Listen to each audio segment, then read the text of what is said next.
Welcome to my world. Come on in and make yourselves at home. Welcome to my life. I know everything's gonna be all right. Welcome to my world. Oh, won't you come on in? Welcome to my life. It's known as the Tiger's Den. Greetings to all of my subscribers.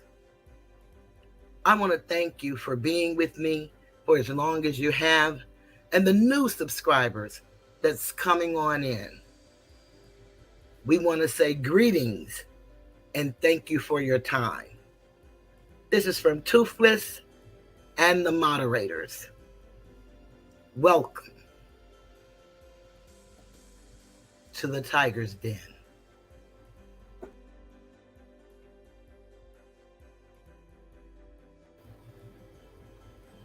I believe the children are our future. Teach them well and let them lead the way. Show them all the beauty they possess inside. Give them a sense of pride to make it easier. Let the children's laughter remind us who we used to be. Everybody's searching for a hero. People need someone to look up to. I never found anyone to fulfill my needs. A lonely place to be. So I learned to depend on me. I decided long ago never to walk in anyone's shadow. If I failed, if I succeed, at least I'll live as I believe. No matter what they take from me, they can't take away my dignity, because the greatest love of all is happening to me. I found the greatest love of all inside of me. The greatest love of all is easy to achieve. Learning to love yourself is the greatest love of all.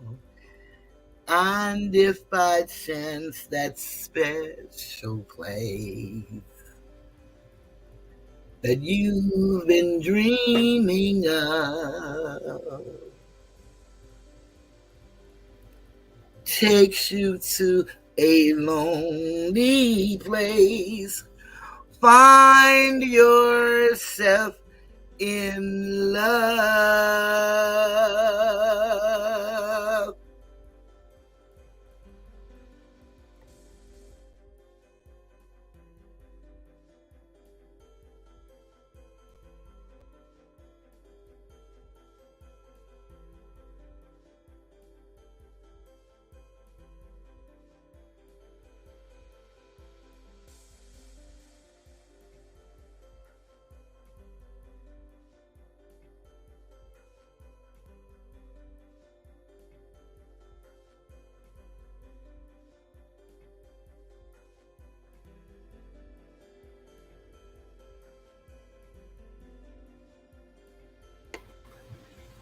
Congratulations, so Alicia, and thank you for 1 year of membership with Toothless Tiger. I certainly appreciate you. And I want to say greetings. This is the voice of Cheryl, and I am Toothless Tiger. Tonight, I'm going to start out reading the chapter on polarity. It's only 3 pages because we're going to talk about a family in Houston, Texas. It's a student. And so, Alicia, I hope that you're with us before you go to bed. I want you to hear this story because well, I don't know any extra light you could shed on it, but I really would love to hear your thoughts about it. Now, I am in the show tonight on time. I want to say welcome to Maria, so Alicia, Crystal, and Regina, and anyone that's in the clouds or in the bushes or in the trees or in the sky, on the water, on the beach, in the boat, wherever you are.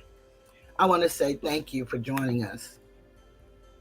This topic is going to be a pretty good one. And so, Alicia, the reason I thought you may be interested is because it's going to be talking about hair, our hair, and what's happening to a student here in Texas, right outside of Houston, and the school system.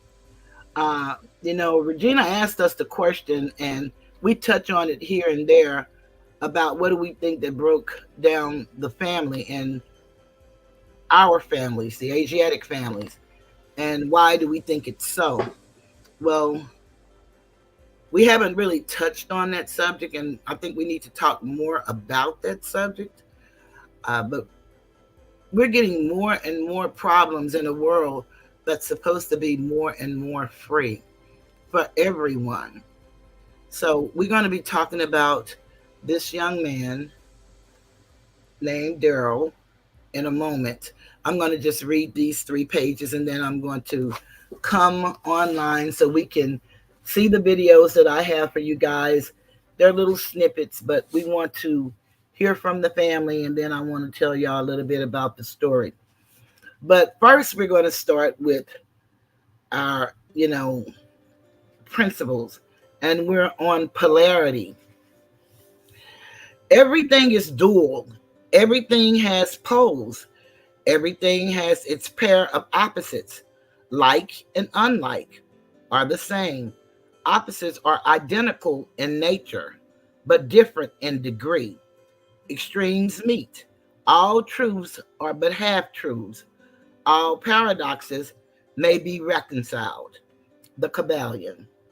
The great fourth Hermetic principle, the principle of polarity, embodies the truth that all manifested things have 2 sides, 2 aspects, 2 poles, a pair of opposites with manifold degrees between the 2 extremes.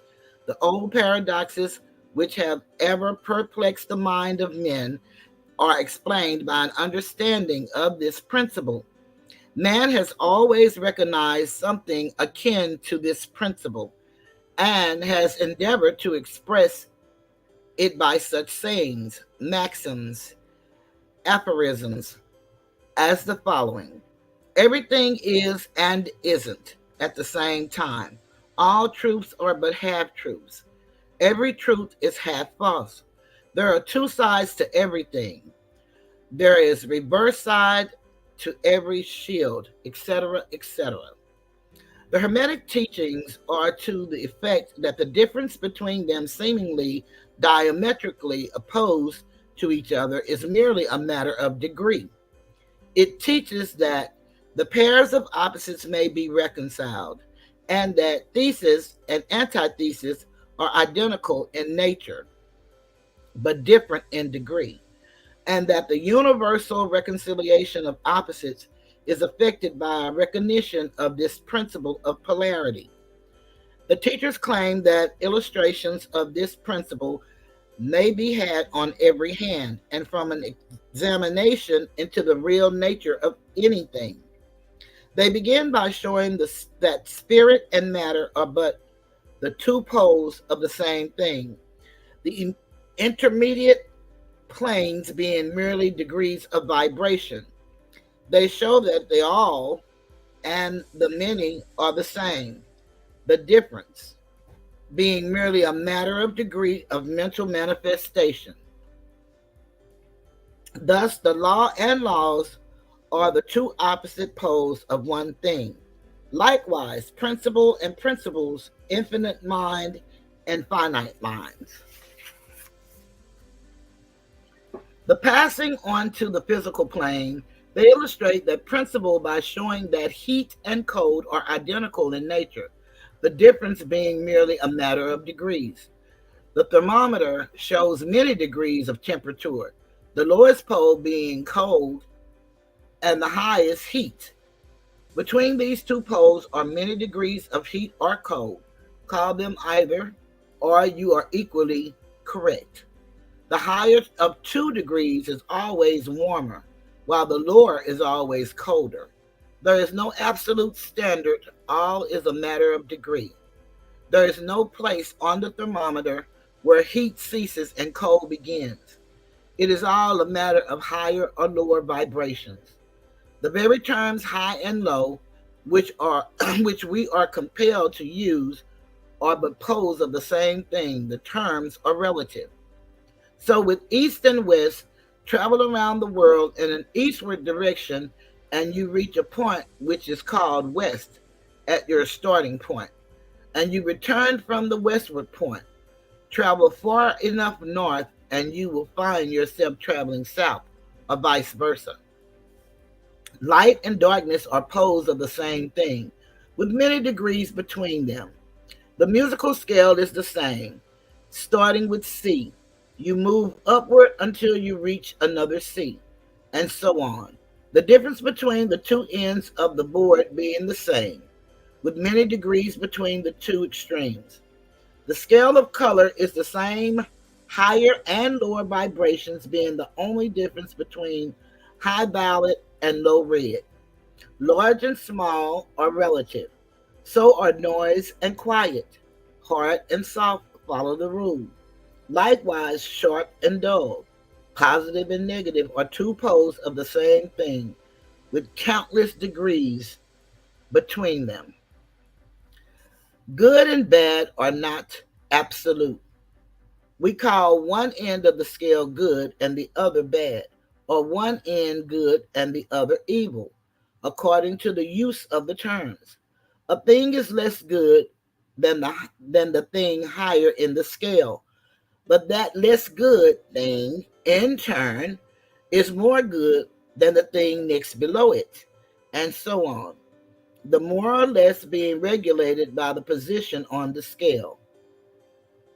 And so it is on the mental plane. Love and hate are generally regarded as being things diametrically opposed to each other, entirely different, unreconcilable. But we apply the principle of polarity. We find that there is no such thing as absolute love or absolute hate, as distinguished from each other. The two are merely terms applied to the two poles of the same thing.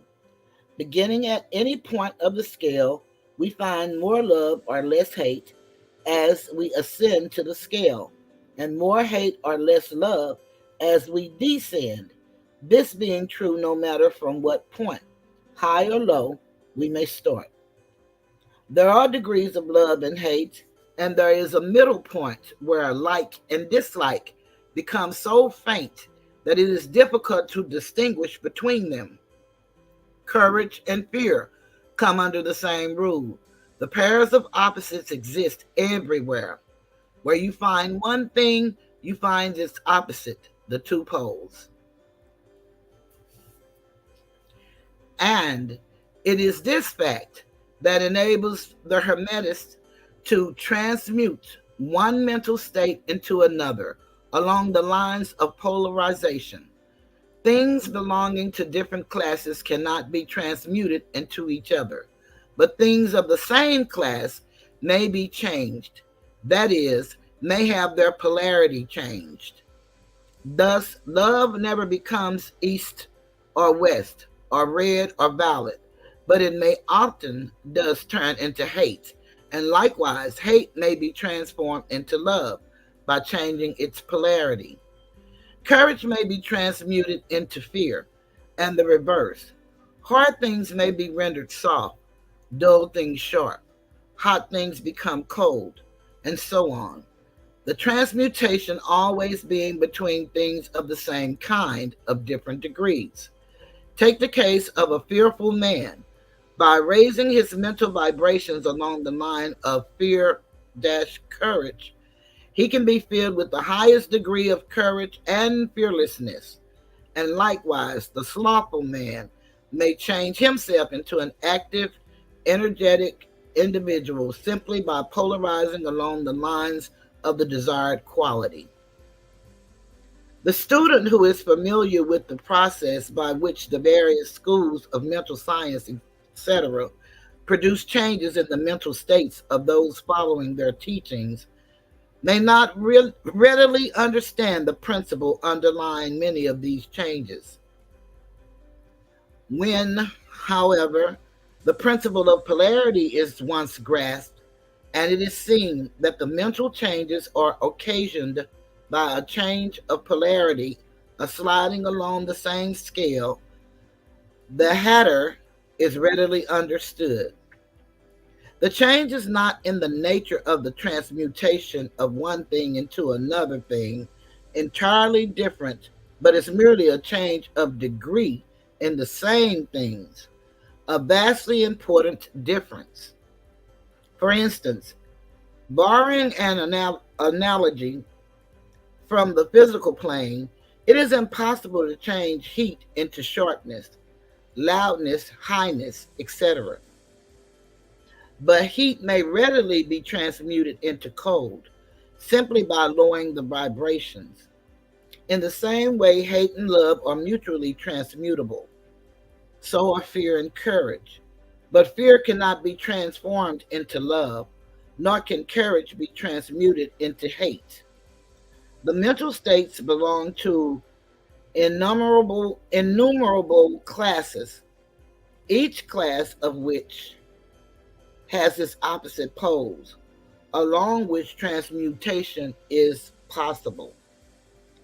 The student will readily recognize that in the mental states, as well as in the phenomena of the physical plane, the two poles may be classified as positive and negative, respectively. Thus, love is positive to hate, courage to fear, activity to non activity, etc., etc. And it will always be noticed that even to those unfamiliar with the principles of vibration, the positive pole seems to be of a higher degree than the negative and readily dominates it. The tendency of nature is in the direction of the dominant activity of the positive pole.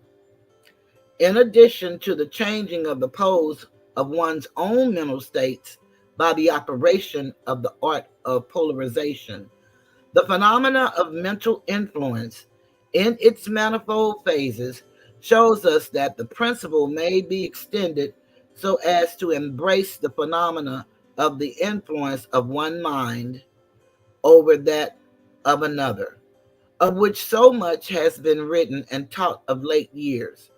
When it is understood that mental induction is possible, then we can readily see how a certain rate of vibration or polarization of a certain mental state may be communicated to another person, and his polarity in that class of mental states thus changed. It is along this principle that the results of many of the mental treatments are obtained. For instance, a person is blue, melancholy, and full of fear.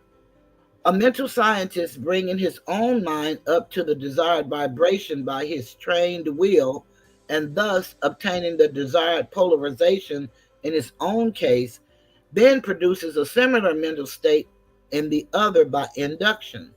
The result being that the vibrations are raised and the person polarizes toward the positive end of the scale instead of toward the negative, and his fear and other negative emotions are transmuted to courage and similar positive mental states. A little study will show you that these mental changes are nearly all along the line of polarization, the change being one of degree rather than of kind. A knowledge of the existence of this great Hermetic principle will enable the student to better understand his own mental states and those of other people. He will see that these states are all matters of degree, and seeing thus, He will be able to raise or lower the vibration at will, to change his mental poles, and thus be master of his mental states instead of being their servant and slave. And by his knowledge, he will be able to aid his fellows intelligently, and by the appropriate methods change the polarity when the same is desirable. We advise all students to familiarize themselves with the principle of polarity, for a correct understanding of the same will throw light on many difficult subjects. Yeah, Regina, I tell you, we're going deep. And on that note, that is the end of the chapter, and we're going to close the chapter until our next get together, because I want us to talk about this young man, this family. And what I've done, I'm going to show y'all this little video clip here first.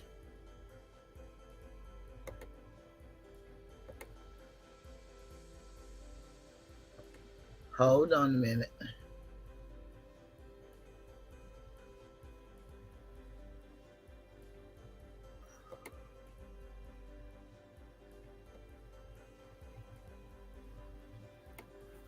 I want to see which one is going to be the one, because the ones here is the ones. Okay, this is going to be one of them. Okay, and as I stated to you guys, Regina has given us some information. To sum up polarity, all truths are half truths, and every truth is half false. There are two sides to everything. That's what it all boils down to. And then, when people are having their intellectual conversations, then they like to throw in, there are three sides actually. There's your side, my side, and then it's the truth. But we just learned that all truths are half truths, and every truth is half false. There are two sides to everything. Hey, beautiful. Sci-Fi is here. Hey, good to see you.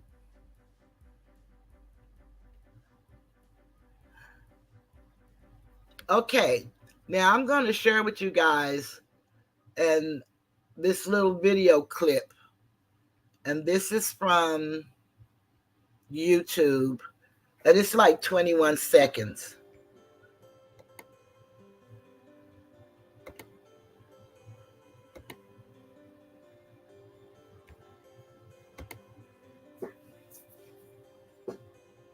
Ooh.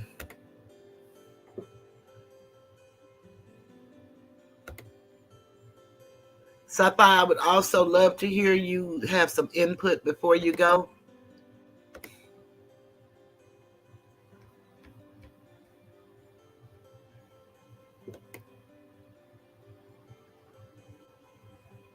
Says it violates their dress code. Despite Hold on a minute, this went too fast. I got it up to 1 point. The family of a Houston area high school student has filed a federal civil rights lawsuit. Daryl George was suspended 3 weeks ago over the way he wears his hair. The district says it violates their dress code, despite the Crown Act outlawing racial discrimination based on hairstyle. Governor Abbott and Attorney General Paxton are named in the suit, claiming they are not enforcing the new Texas law. Okay. So, what happened was this legislative session, when we got new laws, one of the laws was the Crown Act. Let's stop this right here.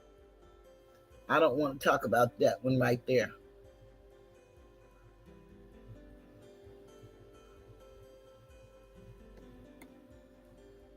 That's something a little different than what we're talking about right now.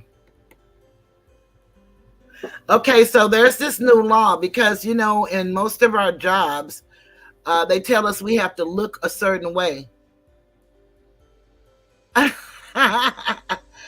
Okay, well, I'll call you or you call me tomorrow because we need to, set our date. So I call you or you call me. So we got a new law this September that says that they can no longer discriminate because I don't know if you all recall, but most of the time when you go get a job, they tell you have to look a certain way or you're not going to be a candidate for the position, no matter your qualifications, but you must have your hair done a certain way, a certain length. And if you don't do that, then it's possible you won't get the job. I keep getting all these things telling me that I'm getting threats on my computer. So when you hear that little ding, ding, ding, that's what that's all about. Thank goodness for the virus protections and things of that nature because it helps thwart attacks. And I hope it continues to do its job. So in this situation, that new act is called the Crown Act, which we'll talk about the Crown Act and what it says. I have a couple of other videos that I want to share about the Crown Act. And these news stations that I'm getting this from, they're on YouTube, but it's mainly WFFAA, which is Channel 8 News here in Dallas. I don't know what their call numbers are there in Houston. So hold on, let's see. This video is going to be about 2 minutes and 54 seconds. And again, according to the Fair Use Act, I have sped up the video so that we will change it a little bit. And you know what's amazing to me on some of these stories? They have all of these people now. WFAA has 1.33 million subscribers. And on this story 2 months ago, it's only gotten 836 views. So it kind of lets us know that we're in this alone. And pretty much that's our plight. Everything that happens, everybody says this is America and we're all for one and one for all. But any issue that we really face as a people, we pretty much face it alone. And so here we go. Let me just share this so you all can hear this version of the story. Don't want to do that. I want to do this.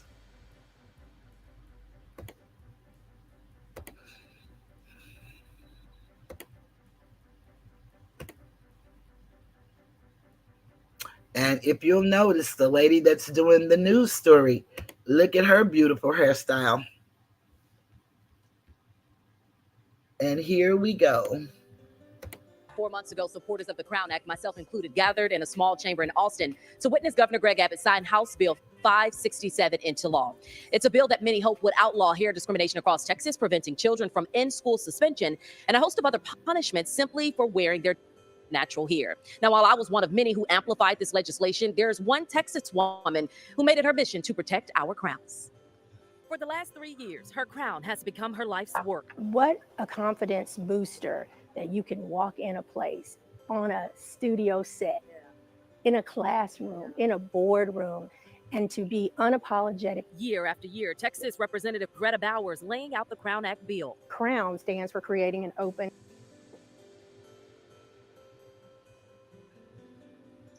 Okay, for some reason it's buffing. And who knows, we're probably getting flagged.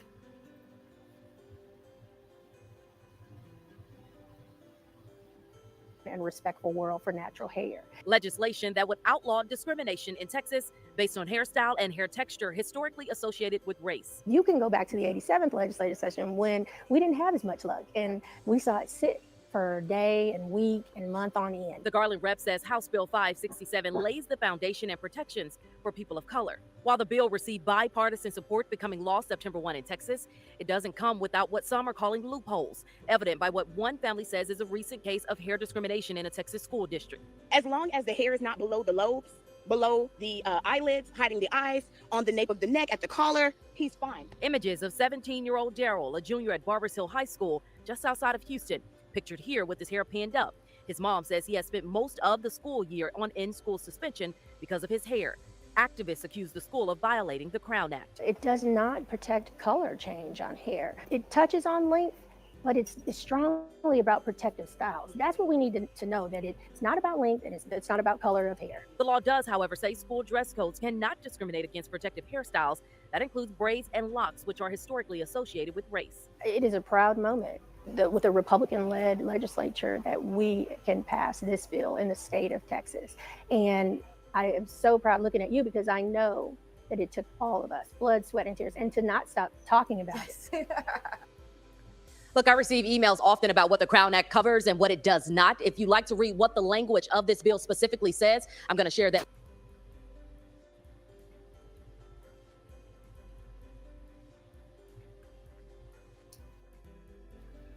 Okay, here we go, buffering again.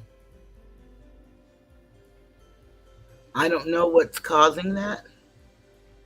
Link with this story later this morning at WFAA.com. It was just shy of 4 months ago. Okay, we don't want to look at that. That's not what we're here for. So let me stop sharing.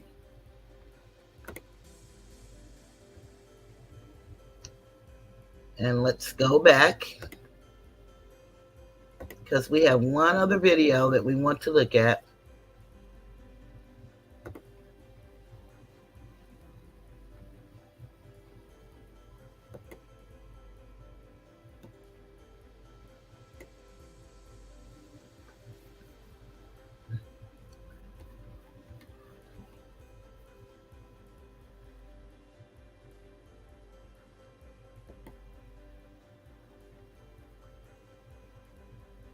Hello.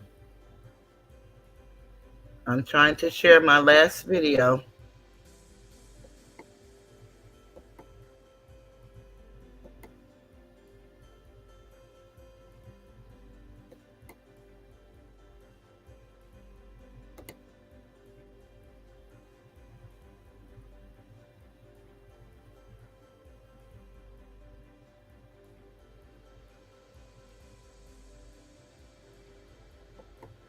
Yeah, that's it.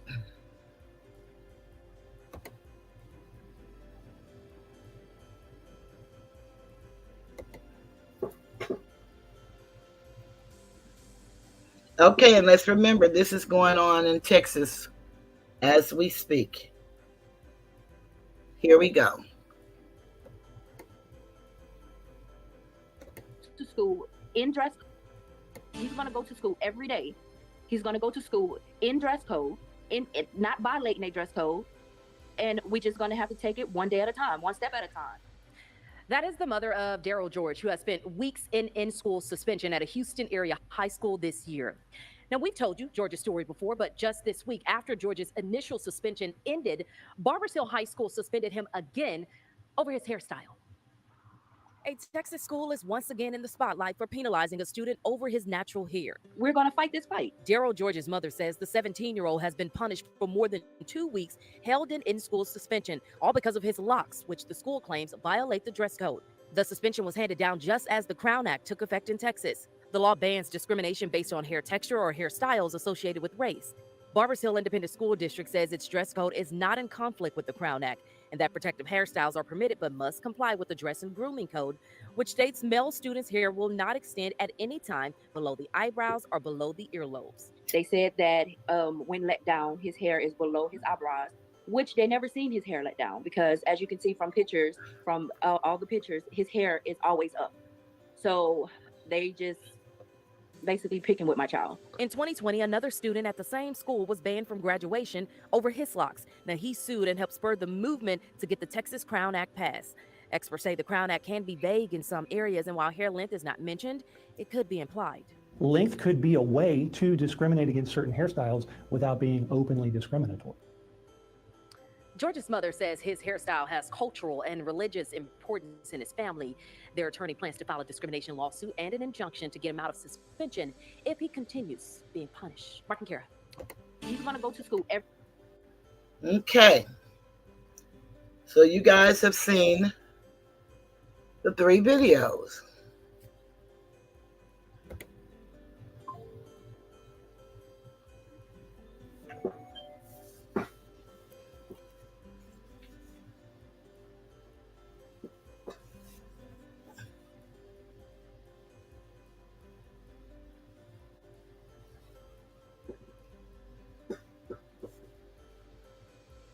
One moment.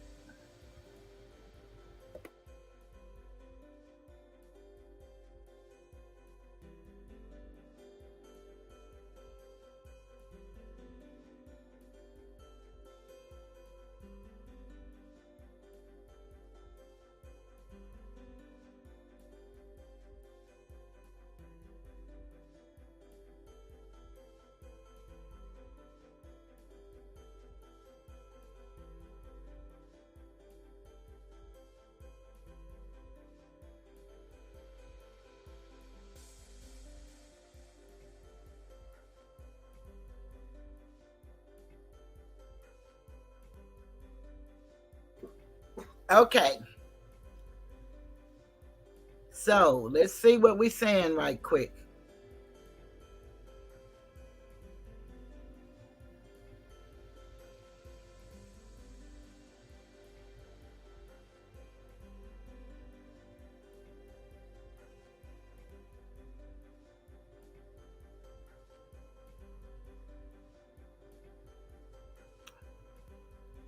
Esatar said, I decided to dip my toes into this YouTube thing and made a little short.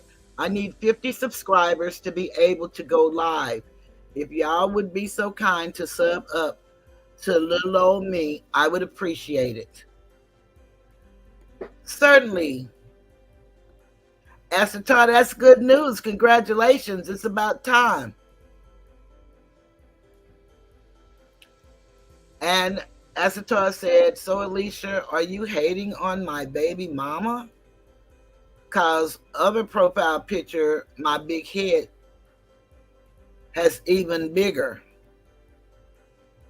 And so Alicia said, I'm sorry, I didn't realize anyone was in the picture with you. Now let's get back to the subject at hand. Regina says, hair discrimination is rooted in systemic racism, and its purpose is to preserve white spaces. It has been used to justify the removal of Black children from classrooms and Blacks from employment. And that is so true.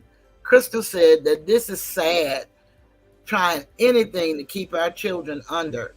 Yes, that's why we say that the children are our future, but we spend most of our time bickering with one another as adults, trying to get laughs, donations, clicks, and views, and not speaking to the plight of our people.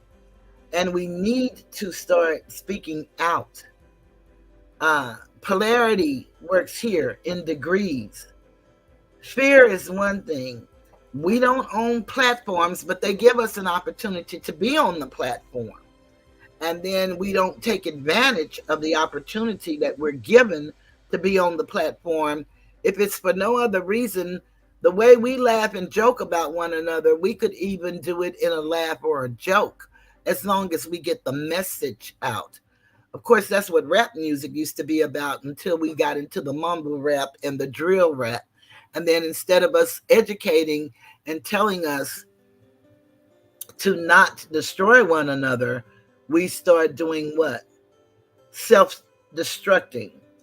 So please, let's all go to Esatar, everybody. Let's go to his channel and let's see if we can subscribe. I see Regina beat me to it. And let me try to see. .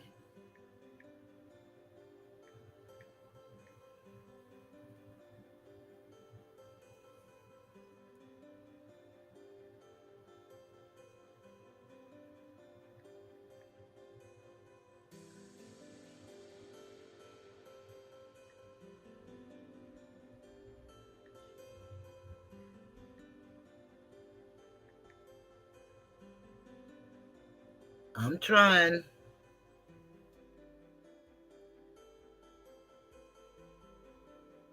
I'm probably going to have to look this up later because ain't no need of me lying. I don't even see. And I just put that in there. I don't even see it. But maybe Maria's traveling, and when she gets back in, she'll be able to drop the link so you can just click on it. Because I tried to click on it so I could just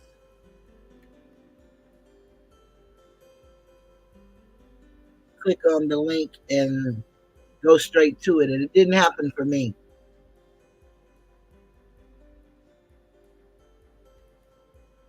It's just going up there. It won't let me just click on the link.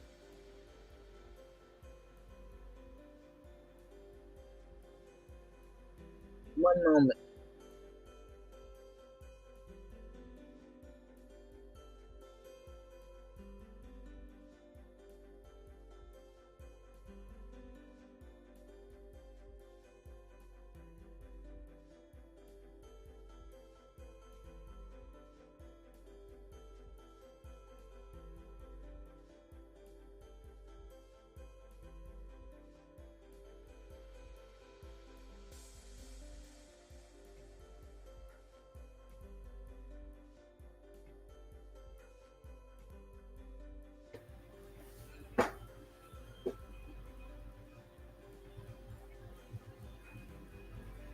Okay, I'm gonna try that.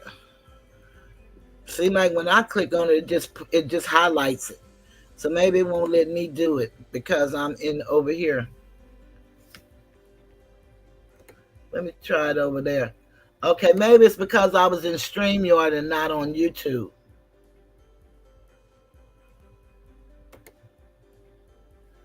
I got it.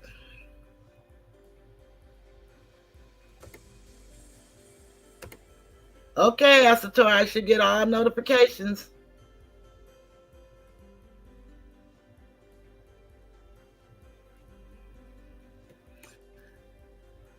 Thank you so much, Si, because I certainly would have never got it. All righty now. Regina say, calm down, Asatar. This particular type of discrimination against our black people, natural hair is nothing new, as I said above.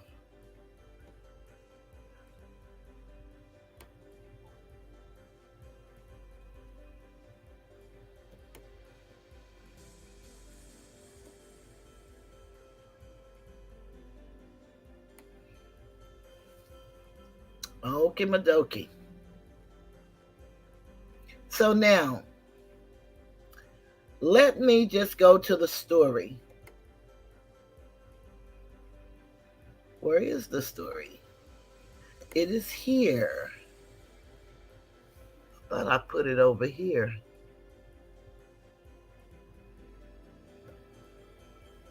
Here it is. Okay, I need you to get your little self out the way. And I need this one to come forward.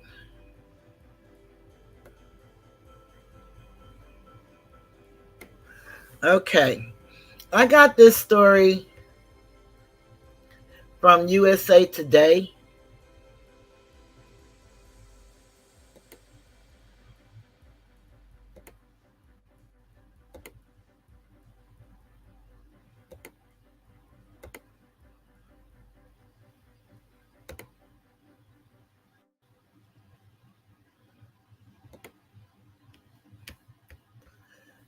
And it's written by Theo Nugent. It says, family of black high school student suspended for hairstyle sues Texas officials.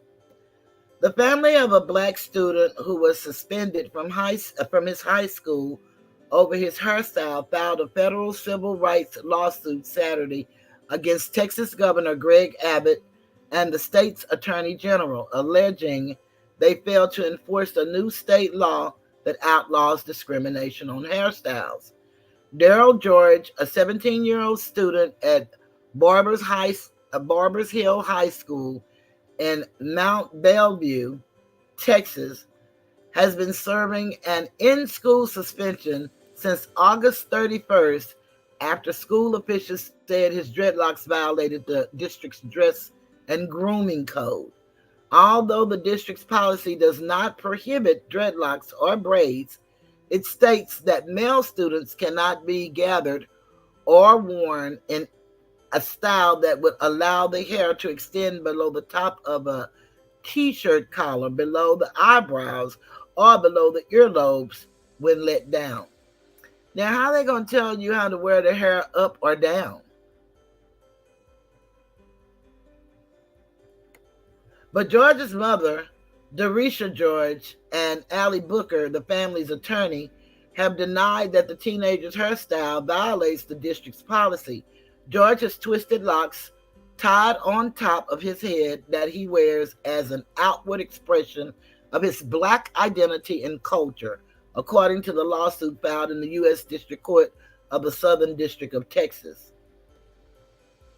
The lawsuit and supporters of George allege that his ongoing suspension is a violation of Texas Crown Act, a new law that is intended to prohibit discrimination on the basis of hair texture or protective hairstyle associated with race, according to State Rep. Rita Bowers, who authored the bill.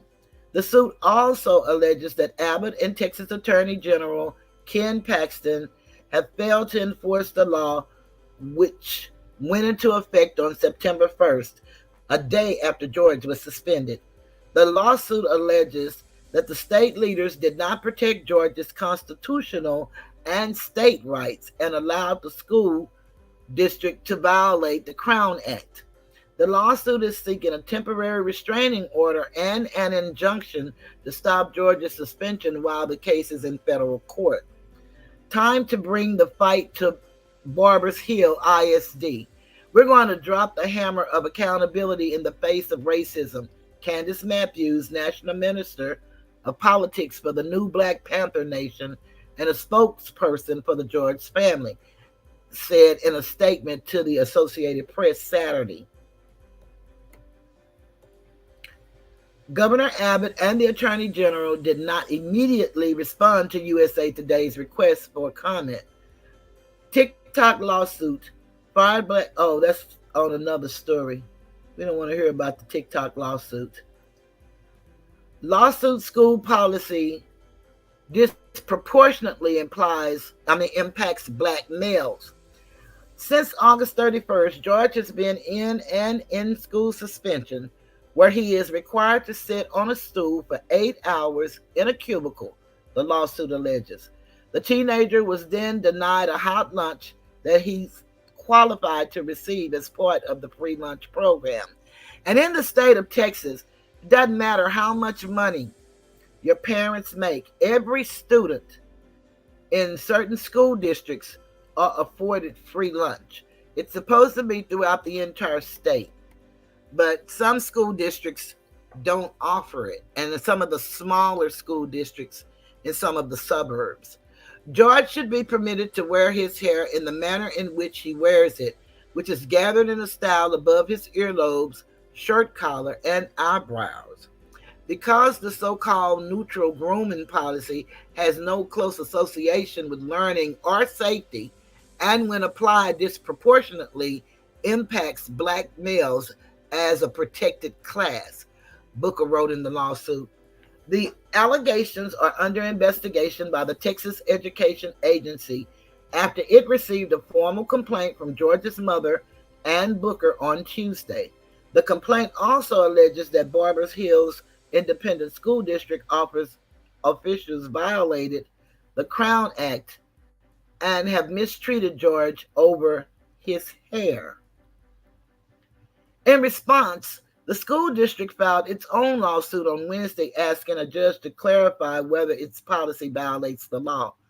The district does not intend to enhance the current disciplinary action against the student for the ongoing violation of its grooming policy, pending the court's ruling on whether the district's policy is legal, the district said in a statement to KTRK TV. The arrogance of the school. Now we see that the education of our children is not important there. They would rather stop this kid from learning because of his hair, not his behavior, not his attitude, not for not being in code, but because of his hair. Natural hair bans race-related hair discrimination and is intended to address educational and employment discrimination against Black people. Some hairstyles and hair textures described in the act include tightly coiled or tightly curled dreadlocks, cornrows, twists, braids, bantu knots, and afros. Texas is one of 24 states that have enacted a version of the Crown Act, and a federal version passed in the U.S. House in March 2022, but was blocked by the Senate. In a statement Friday, Bowers said George's hairstyle is protected by the new law. She called on the school district to revise its dress code to comply with the Crown Act and to end George's suspension. The Texas Crown Act was passed to prevent situations like this, and it is very disappointing to see Barbers Hill ISD attempt to find loopholes to skirt the law and perpetuate hair discrimination, Bowers said in this statement. I support any and all means necessary to bring justice, proper enforcement, and implementation to all school districts and places of employment when it comes to compliance with the Texas Crown Act, she added. We will continue to advocate for Daryl George and educate the general public as to the protections of this new law, standing up for anyone that is treated unfairly and discriminated against in any way. School faced similar complaint in 2020. Barbers Hill High School has previously faced legal action over its dress code in recent years. In 2020, two black male students, DeAndre Arnold and Caden Bradford, sued the school district after officials told them to cut their hair. Arnold and Bradford were told by the school officials that they would not be allowed to participate in their regular classes or school activities because of their hair. The students' families asked the school for an exception to the dress code, noting that Arnold and Bradford had worn natural hairstyles for years and that it was an expression of their heritage. After refusing to cut their hair to conform to the school's policy, both students were suspended indefinitely and expelled from the school, according to the Legal Defense Fund, which represented the students in their lawsuit. Arnold was also ultimately banned from attending his high school graduation. The school board voted unanimously against changing its dress code in July 2020, but in the following month, a judge granted the Legal Defense Fund's request to allow Bradford to return to school while the lawsuit moved through court. A federal judge later ruled that the district policy is discriminatory. The case, which drew national attention and remains pending, incentivized Texas lawmakers to pass the state's Crown Act. And that's contributing the Associated Press. Well, it didn't seem like it incentivized them enough.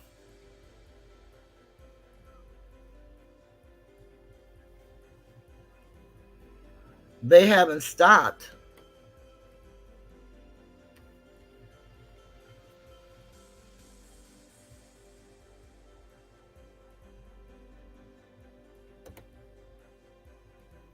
They haven't stopped what they're doing. Hey, Phyllis, you were able to join us. You made it.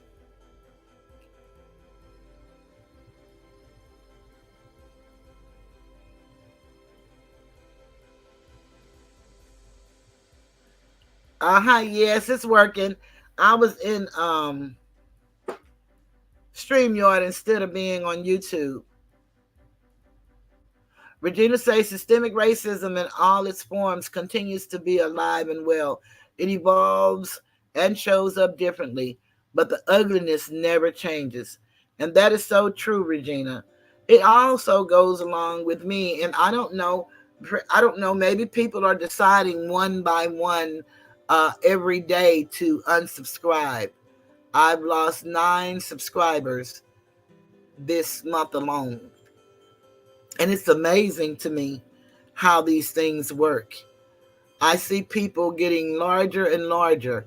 Of course, they're destroying one another and, talking about each other and uh, doxing each other homes and all that kind of stuff. But they're growing and growing 5 and 6 and 7 and 8 and 9 and 10 channels. Yet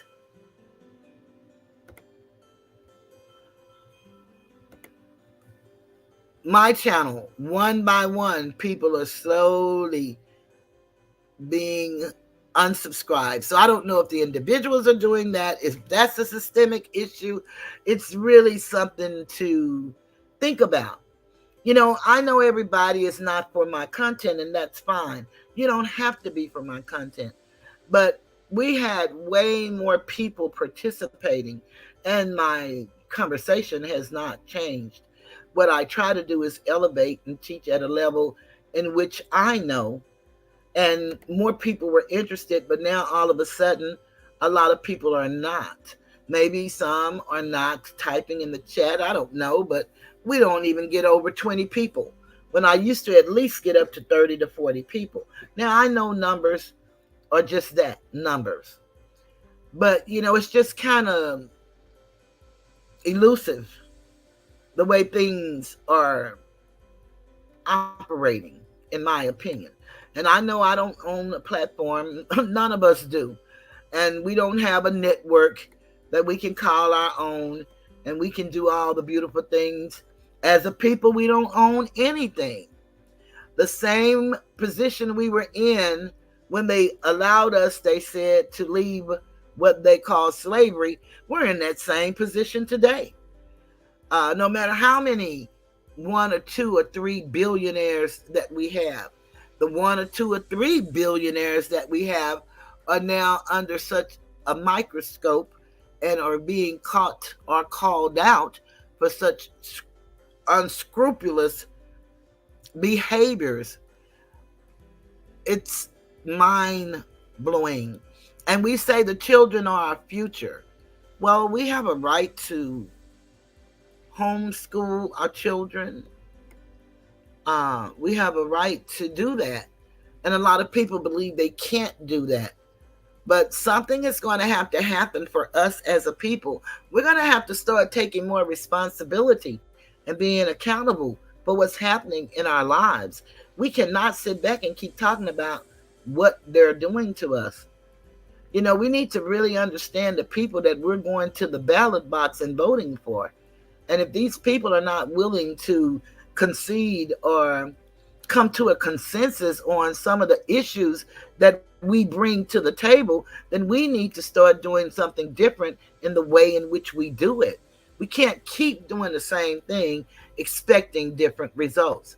And I guess one could say, well, you can't keep doing the same thing with your channel, talking about what you're talking about and thinking people are going to come. Hey, I can't do anything about that because I'm going to continue to talk about what I talk about. I refuse to get in the mud and do these things when we have such a crisis on our hand on every level. Every level. We haven't even begun to scratch the surface on the levels in which laws are put into place first to be against us, then to free us, only to be held against us, and then we don't take advantage when we are freed again to fight for what we've been given. This law went into effect September 1, and I'm going to discuss the law, the Crown Act. Asatar said, Toothless, I was able to post the video just now. It needed to verify me before it let me post the video. So apparently it wasn't the link. Oh, okay, that's good to know. Toothless, can you drop the link when you get a chance? Yes, I will. So, Alicia, matter of fact, I have a chance now.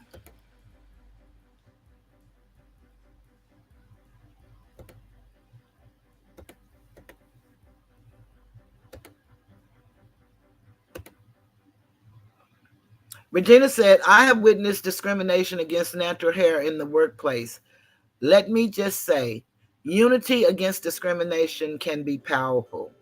And that's what we don't understand as a people. There is strength in numbers.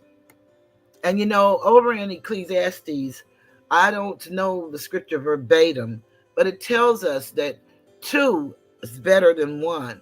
But a three cord is greater because you can braid it and it's unbreakable. So just imagine if people really started caring about each other like we pretend we do on Sundays when we fill up the churches and talk about how good things are for us and how good things have been for us and who has done these great things for us. Perhaps we need to start doing some of these great things for each other. So Alicia said, when you get a chance, can you drop the link? I want to speak on the hair subject. Okay, I did drop it. Regina says, if I may address your concern about subscribers and your channel, in my opinion, the numbers, aka subs, are not consistent and never will be. People will come and go. Sometimes it's a title. And that's so very true. My titles are pretty much all the same. And I do that for YouTube purposes. Hi, so Alicia. Hey, Toothless. How's it going? It's going good. I don't have headphones, like my headphones broke, so I hope I'm not delayed or anything like that. Do I sound okay? You sound good. Okay. Yeah, I wanted to talk a little bit about the hair.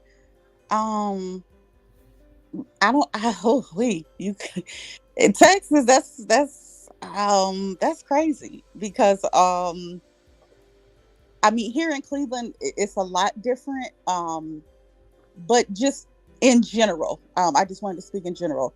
Hair is something I'm in the hair field, so it's almost like a reflection of your character, like how you feel. So I work in a predominantly, I guess you could say, white neighborhood where I see all kinds of hair. I mean, I see rainbow hair, every kind of, texture, short, long. I can't imagine a school having the audacity to tell students, particularly Black students, how they can wear their hair. And that's a huge issue.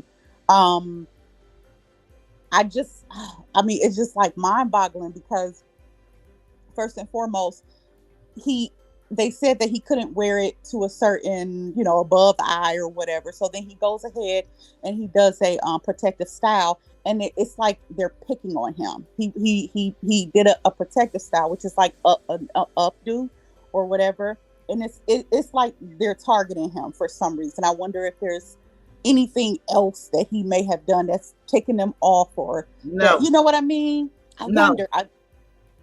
No, it's okay. the hair. It's the hair. It's the hair. It has nothing to do with nothing. If you, I don't know if you recall when I was reading some of the paperwork, it says that they said any length. Wow. See, what they're saying is they don't care that it's up. They said at any time that if it falls below your eyes, below your ears, below your t-shirt, and they can see his hair is going to fall if he take it down. They've never seen him without it being up at the school. Never. But they said at any time. So let's greet Sci-Fi. Hey, Sci. Hi, Sci-Fi. How are you? Hi, ladies. How you guys doing? Good, thank you. Great. I'm going to go on mute because I want to hear what you got to say. Well, I'm a little confused because you just said that he had it down. I thought he had it up the whole time. No, I said he never had it down. Okay. So I kind of agree with this young lady. I think they are harassing him. Mm-hmm. It's a culture thing, and they don't want us to get back to who we are, basically. It bothers them. It bothers them to see us with our natural hair. I remember this Black lady, I think she was in Tennessee, and she works for a major news company like Fox or something.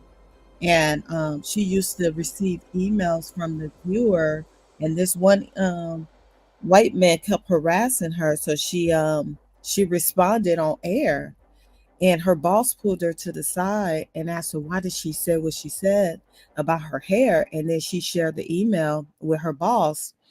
Well, anyway, to make a long story short, her boss told her not to do that because she was saying, well, the boss was saying, if you keep addressing it, then you're going to bring more trolls. Well, he did it again. The guy sent her an email and was calling her a monkey and all this stuff because she was wearing her hair natural. And she responded again, and they end up firing her. So, For yeah, responding. responding because she was doing it live on air. She wasn't responding through the emails. She was actually, when she was live on air, and nobody didn't even know that she was receiving those emails. But I'm saying all that to say is some white people have a big issue with blacks wearing their natural hair. And this also goes back in slavery, because if you look at some of the old pictures, we always have our hair covered because the woman of the house, which was the wife, had a problem with our hair being natural and curly. And it is very attractive to white men. Even to this day, when you see an interracial relationship, and if the woman happens to be black, 9 times out of 10, a white man is dating women with natural hair. So it's bigger than what we think. We are more attractive to other race with our natural hair. They may not tell us, but sometimes we do get that look of confidence from other race, like, okay, you look good, but I can't say nothing. You see what I'm saying? But I believe that these white women are insecure about blacks wearing their hair, period.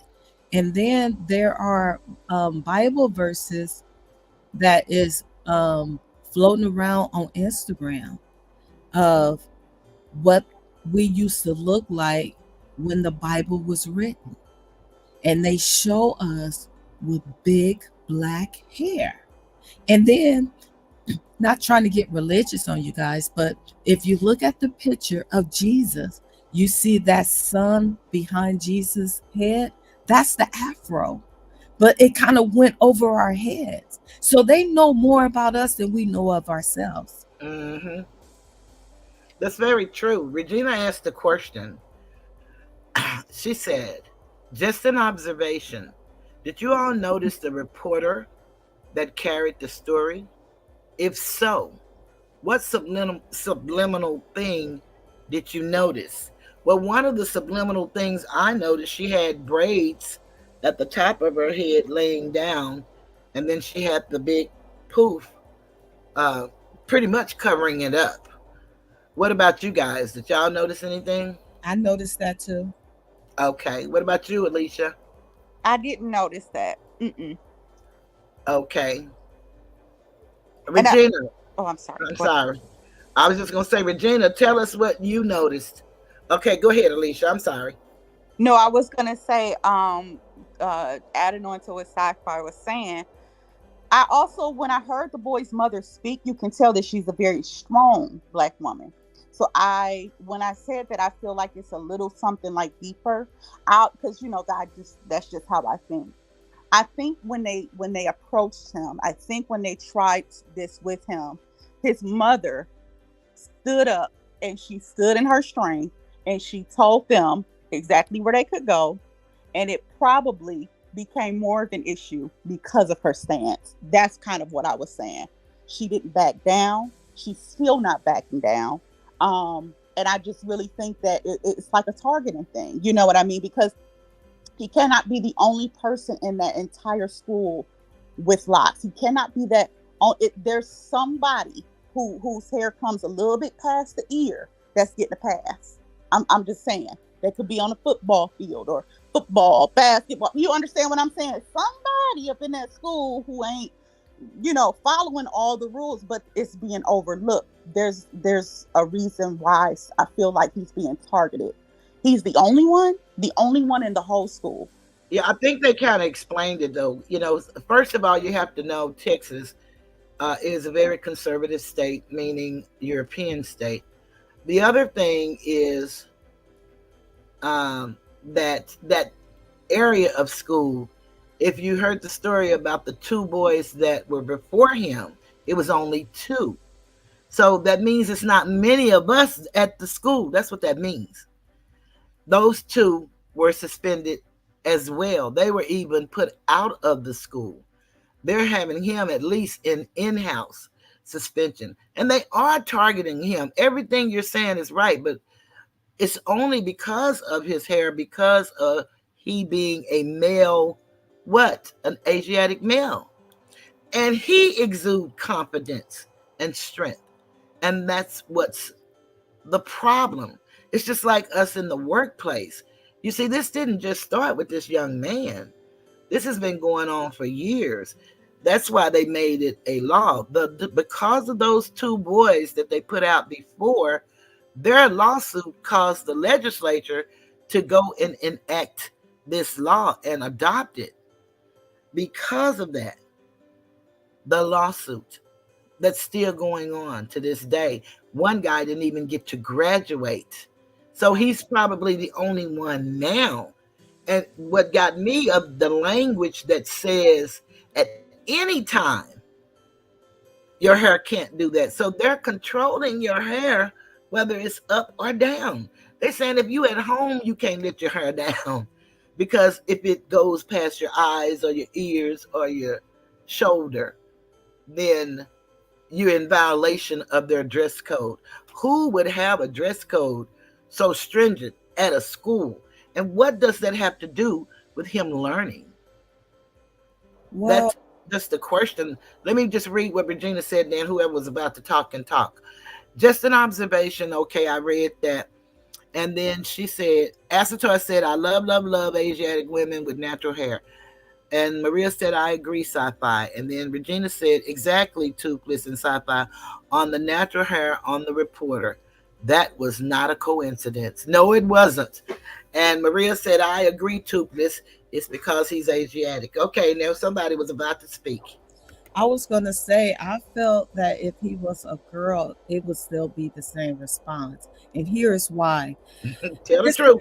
History always repeats itself.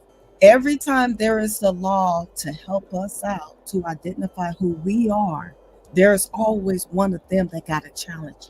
Yes. Period. And that's what we're witnessing. So it doesn't matter if it was a boy or a girl.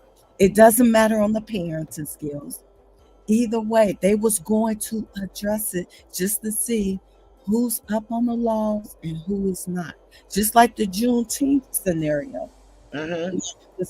The slaves were free long ago, but no one didn't really articulate that to them because at the time they didn't know how to read, or they probably didn't have access to that information. So then once somebody challenge it, they're going to always get pushed back. And that's what the history we have to keep remembering. So this is nothing new. And I feel that's why that reporter did wear her hair natural, because she knew of the law as well. So she was challenging her job at the same time that boy was challenging it at school. Mm-hmm. I would have to agree 100%. And with the Juneteenth, it was the ones in Galveston, Texas.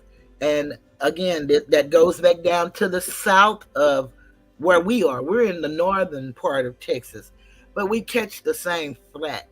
But in Galveston, Texas, not too long ago, just a couple of years ago, they had a man that they arrested, and they had him in handcuffs, walking him up the center of the street with two mounted police officers on a horse. Oh, yeah, I remember that. That happened here in Texas.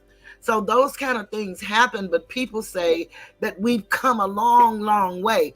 Well, have we really? We may not be getting beat with the whip, but when you can't make enough money to support a family, when the majority of the people make less than $20,000, a year, and you have a family, be it one child, be it just you. But imagine if you have two, maybe even three. The majority of the people that look like us make $20,000 or less a year. Imagine that. We can't even imagine that. So Because it's most of my jobs, I've always made over $20,000 a year when I was a teenager. it's the same concept. It's the same thing. You can't see. Same thing. So history is repeating itself, but just a little bit. We're getting little wins here and there, but they're real tiny. This hair thing is a real tiny win. It's not huge at all, but you see how hard they're pushing back. And what's going to happen with this family? They're going to win that lawsuit. Mm-hmm. And then the state is probably going to send a newsletter to all the public schools that's receiving the state money, telling them that they will be a liability if they continue to discriminate against this law, because this is an actual law. So they're going to win. I just have I'm- one. Go I'm ahead. sorry. Go ahead, Alicia. Now, why would they deny this boy lunch? That's the ultimate, I feel like, slap in the face. Like, okay, I mean, that's like adding insult to injury. So he can't eat lunch because of his hair. Yeah, but that's pain and suffering. Look how much money he's going to receive because of that. That alone, and that's a good point you just made. That alone is going to either make the judge, if it's a judge trial or a jury trial, it's going to turn everybody off, because at this point you're starving the kid, and that's clearly discrimination on different levels. That's worse than discrimination. That's like along the lines of neglect, or I can't really I don't even know, because it reminds me honestly of when I was a little girl, when we didn't get food, because I was a little bit like in the system.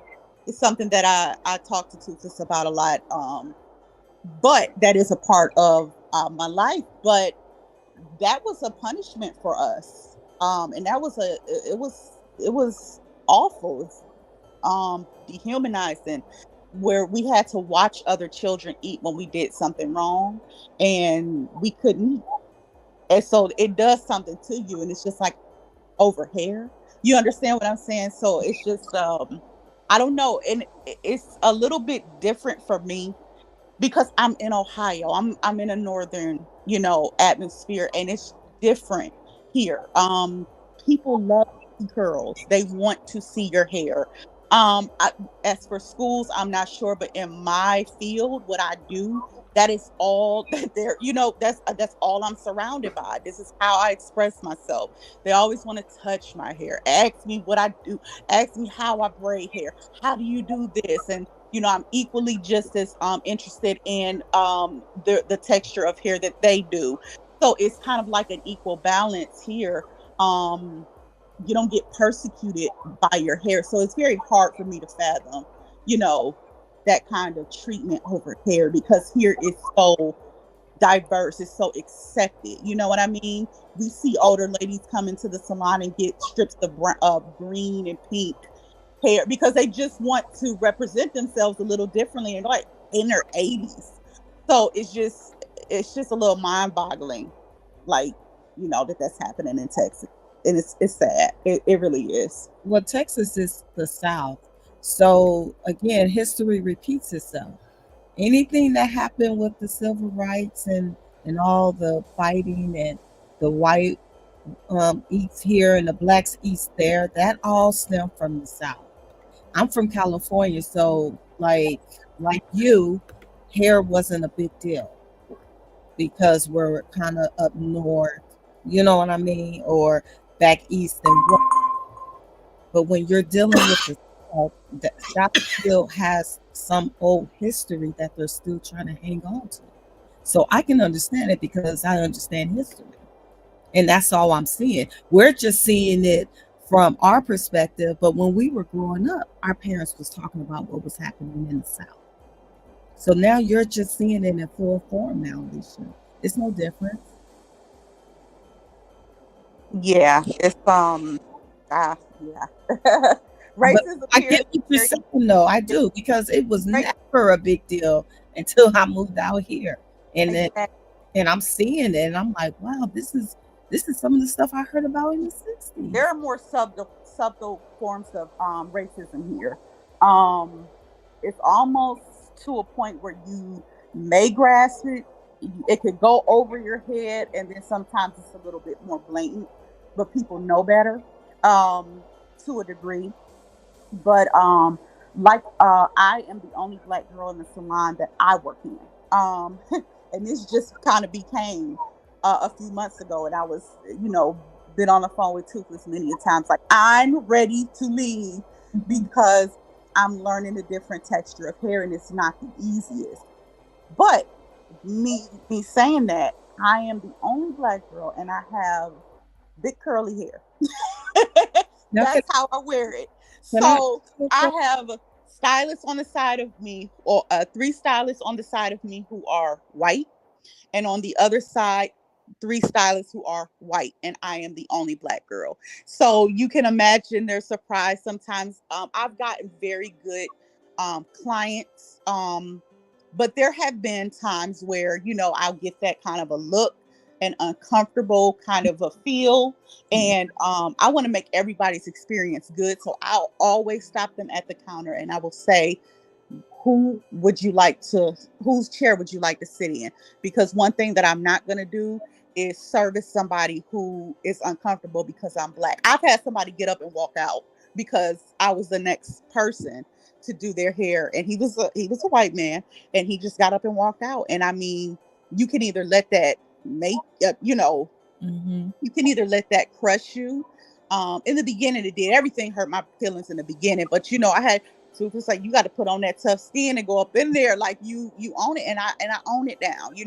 I just, it doesn't bother me anymore. People are more comfortable because I built my confidence. Right. So I know what I'm doing. When you sit in my chair, I know what I'm doing. As where before I was kind of a little timid and wasn't really sure. Now I am sure, and I have no problem pulling a tape off of somebody and saying you can go sit somewhere else.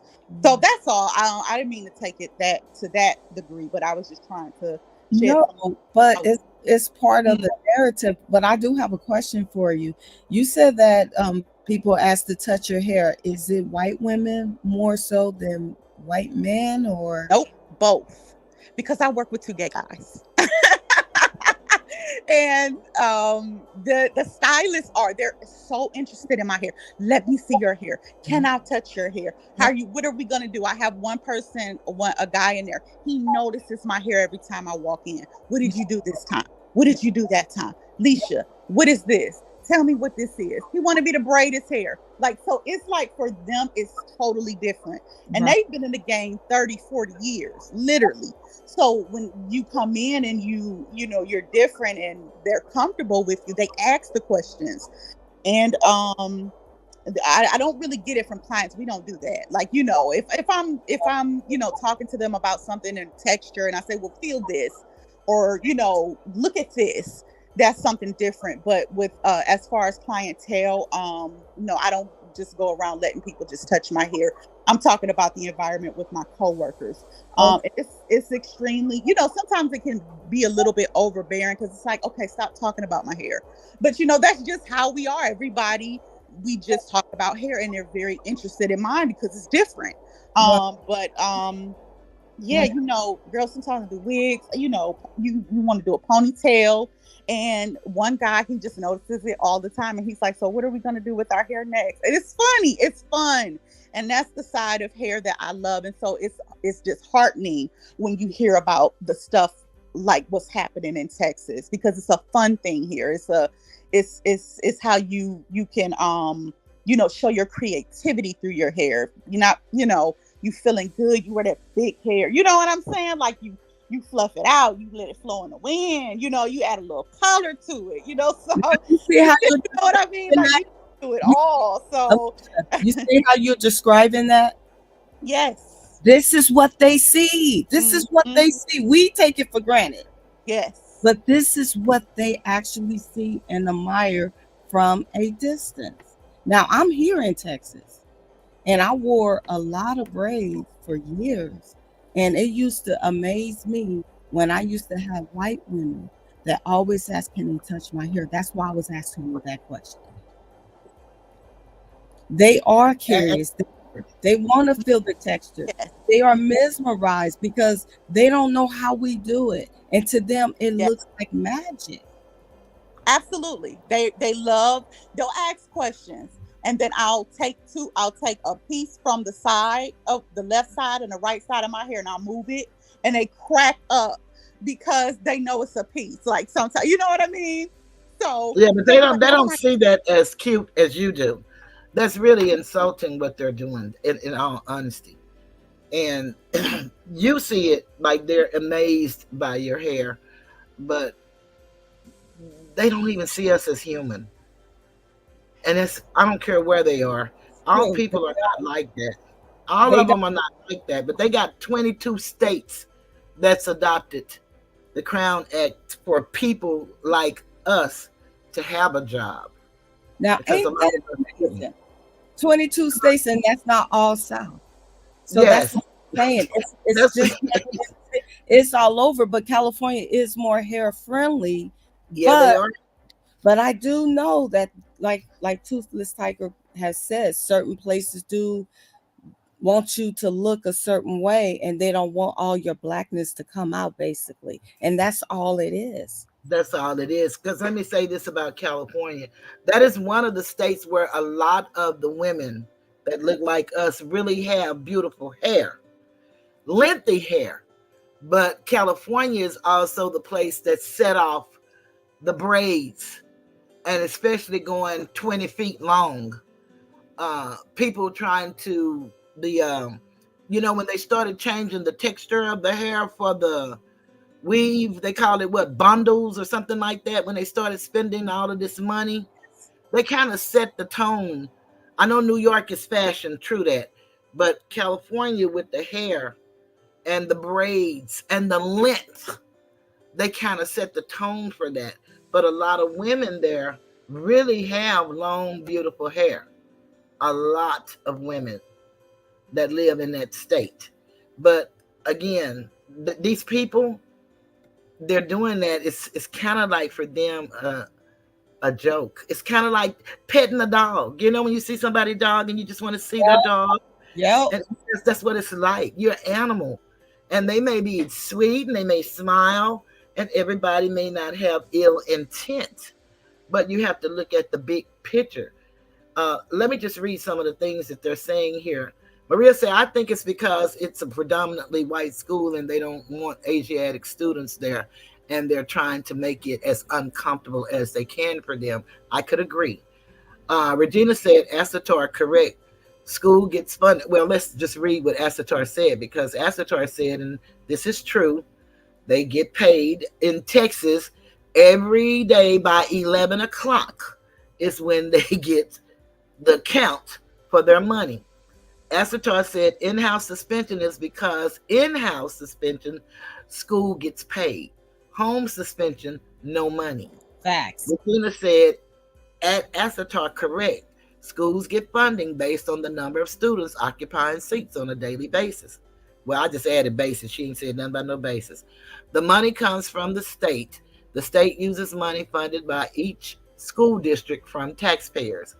And then Regina's just reminding us the Crown Act equal correct and respectful and open world for natural hair. Hi, Izetta. Glad you joined us. Now, I want to tell y'all about a friend of mine. We went to high school together. And when we were in school, her name was Dana Brantley. But she graduated and she met a Muslim, and she changed her name to Isis. Whatever his last name was, I don't know.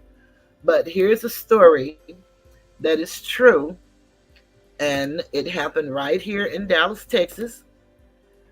And I just want to share it with you guys for a minute.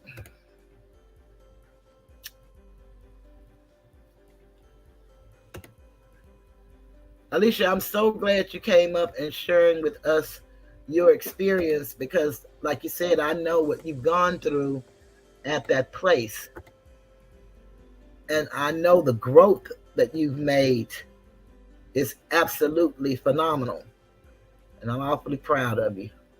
Thank you very much. Here's the story, gang. I want to cut this off. I don't know what this is right here. So I want to do the story. It's this woman fought for 20 years to change the rules, and that's not her, for hair braiding in Texas. This week, she scored a major victory. And this happened June 10th, 2015. I can finally do my own business and use my own hands to create work for myself and pass this great art down to the next generation. The reason she did the lawsuit is because they used to tell us that, you know how they have to go, Alicia, you guys have to go to cosmetology school in order to do hair. Well, they tried to say we had to go to do braids, and that's what we've been doing, plaiting hair all our lives. And so what she was telling them is, no, you don't have to go to no cosmetology school for no license to braid. Yeah, you don't need a license to braid. We all can braid. So here she goes. After a 20-year struggle with the government, including an arrest and multiple legal battles, 57-year-old Isis Brantley has won her fight to deregulate the hair braiding industry in Texas.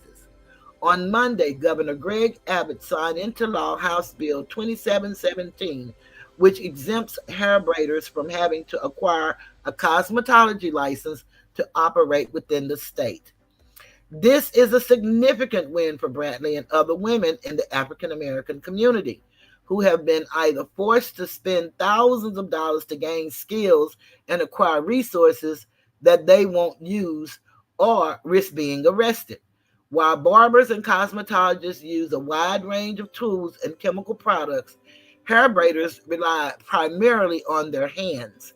Brantley and her lawyers sought to strike down the restrictions for hair braiders, resulting in Monday's law. Cosmopolitan spoke to the business owner about her long battle for equal opportunity, the red tape she had to cut through, and the work that has yet to be done. How do you feel now that House Bill 2717 has been signed? I feel very humbled, and I'm very grateful that after 20 years of my life was put on hold, I can finally do my own business and own my own hands and use my own hands to create work for myself and pass this great art down to the next generation, while helping mothers put food on their tables and other women like myself who just want to twist and lock and braid and do natural hair for a living. Representative Goldman, he's a Republican out of Fort Worth, brought this bill to the House, and he was so passionate about it. He and another House member said on Monday that they were very sensitive to me and what I'd gone through, and they asked me if I could teach them how to braid, and I thought that was really beautiful. Now, that means that they're European.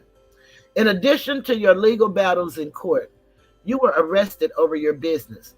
In 1997, the cops came to my salon, 2 undercover cops, and then when I looked around, 5 uniformed cops were standing before my client, and they basically just told me that I was going to jail. They carted me off to jail like a common criminal. The crime was braiding without a cosmetology license. Okay, let's see. That had to catch up. Okay, there it is. Did you ever consider getting a cosmetology license? Absolutely not, because I'm not a cosmetologist. I don't use chemicals or any type of unhealthy or caustic chemicals or anything that would hurt the client. No sharp instruments or anything like that. They did shut my business down. Me and my 5 kids became homeless, and one of the community leaders gave me his house. And from there, I just tried to put my pieces together and not fall apart. I just started braiding in that particular house. After the arrest, I decided to go ahead and try the 300 hours they were proposing. First, the Texas Cosmetology Commission said 1,500 hours. Then they decided, well, you don't need to go all the way to cosmetology school. Just take 300 hours for a weaving course. I'm not a weaver either. They were trying to get me to take down glued hair, shampoos people hair, and teach people about braiding. I was like, this is not what I got into. So I quit. The state of Texas changed the law in 2007, but in that period of time, they figured that they would add braiding to barbering, and they called it Texas Barber Hair Braiding Specialist, which didn't have a curriculum for braiding or anything ancestral of African. They just added the word. The Texas legislature grandfathered me in, and I said, well, I've already trained over 100 women, so I want to have my own school. They said, no, you can braid in your salon, but you can't teach. The Texas Department of Licensing and Regulation was saying that if you want to teach, you have to become a barber, and you have to go back to school for 750 hours, and then you have to pay up to $25,000. You have to provide your students with a 2,000 square foot space and 10 reclining barber chairs. They didn't own a school that was strictly braiding. So they were asking me for something that they themselves didn't have. I said, that's the problem. You have no such schools that exist in the state of Texas. You eventually sued the state of Texas in 2013. What happened after? In January 2015, a federal judge struck down the Texas laws on hair braiding. Basically, what he said was that it was unconstitutional for the state of Texas to regulate an ancestral art form, and it's unconstitutional for them to require me to become a full-fledged barber in college before they will give me the permission to run a natural hair school in my community. How have other women been affected by the regulation? Hundreds and hundreds and hundreds of women have been starving and asking the government for help on welfare and food stamps because they could not allow themselves or appear to be making money as a braider. So they would hide and do it in the kitchen or at home. And many, many women in Texas have had their doors kicked in by police, knocked on, beat on, and the police have come into those apartments in Dallas, Texas, and fined those young women because they heard that they were in the house braiding. This is a huge victory, but is there still work to be done? There's a whole lot of work to be done because you put the red tape on me. You put chains on me for 20 years, and then you cut the red tape and you get out of my way, and then you say, go to work. Well, where is my economic empowerment? Where are the means for me to put the pieces back together? Where do I go? Do I go to the government and say I want to get an educational grant? Do I go get another lawyer and say I want to sue for restitution for what I lost? You try being out of business for 20 years and you tell me if you will survive. I was resilient. I preserved with 5 children. I opened up the door for huge competition. That means that some cosmetology school decides, now I've made millions of dollars as a cosmetology school. I'm going to turn it into a braiding facility now. And I'm still sitting here in a deprived community, a drug-infested community, with prostitution waiting for my big break to come. It's impossible to ignore the racial and cultural component to this. Did you feel like this regulation was, in effect, racist? The Texas licensed cosmetology school was never created with black hair in mind. It never embraced naps and kinks and curls and coils. It was never looking at a group of people who wanted to survive as cultural braiders or cultural hair care providers. Never. Black hair in this culture was considered uncivilized and inhumane. And you don't ever want to look like that. So they show you how to alter that state so it will always look presentable. That's always been the thing in this country. How much money do you estimate you've given up or lost in this fight? Me and my son did the estimate of that a couple of weeks ago. Basically, we took a look at some of the schools that have been as long standing as myself. He said that if you were able to earn an honest living and not have gone through the licensing restrictions for your business, you could have been earning anywhere between 150,000 to 250,000 per year for 20 years. We estimated that it's probably a few $1,000,000 that I could have made in business. I just want the world to know that what this law means. I don't think people know what it means to have economic liberty right now in the business of braiding and to be able to earn an honest living with this gift. My daughter literally worked her way through college just as a braider. Extra money she needed. She didn't have to ask me for it. This is a gift and an art that you can carry and never become homeless or hungry. And that was by Preacher on, well, that's somebody, Preacher on Twitter, but that came from Cosmopolitan magazine. I see my people have dropped down.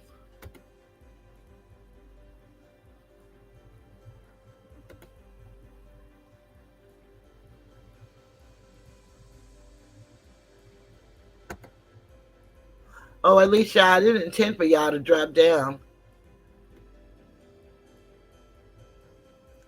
But that happened here in Dallas. And that happened to Dana, who is known as ISIS now.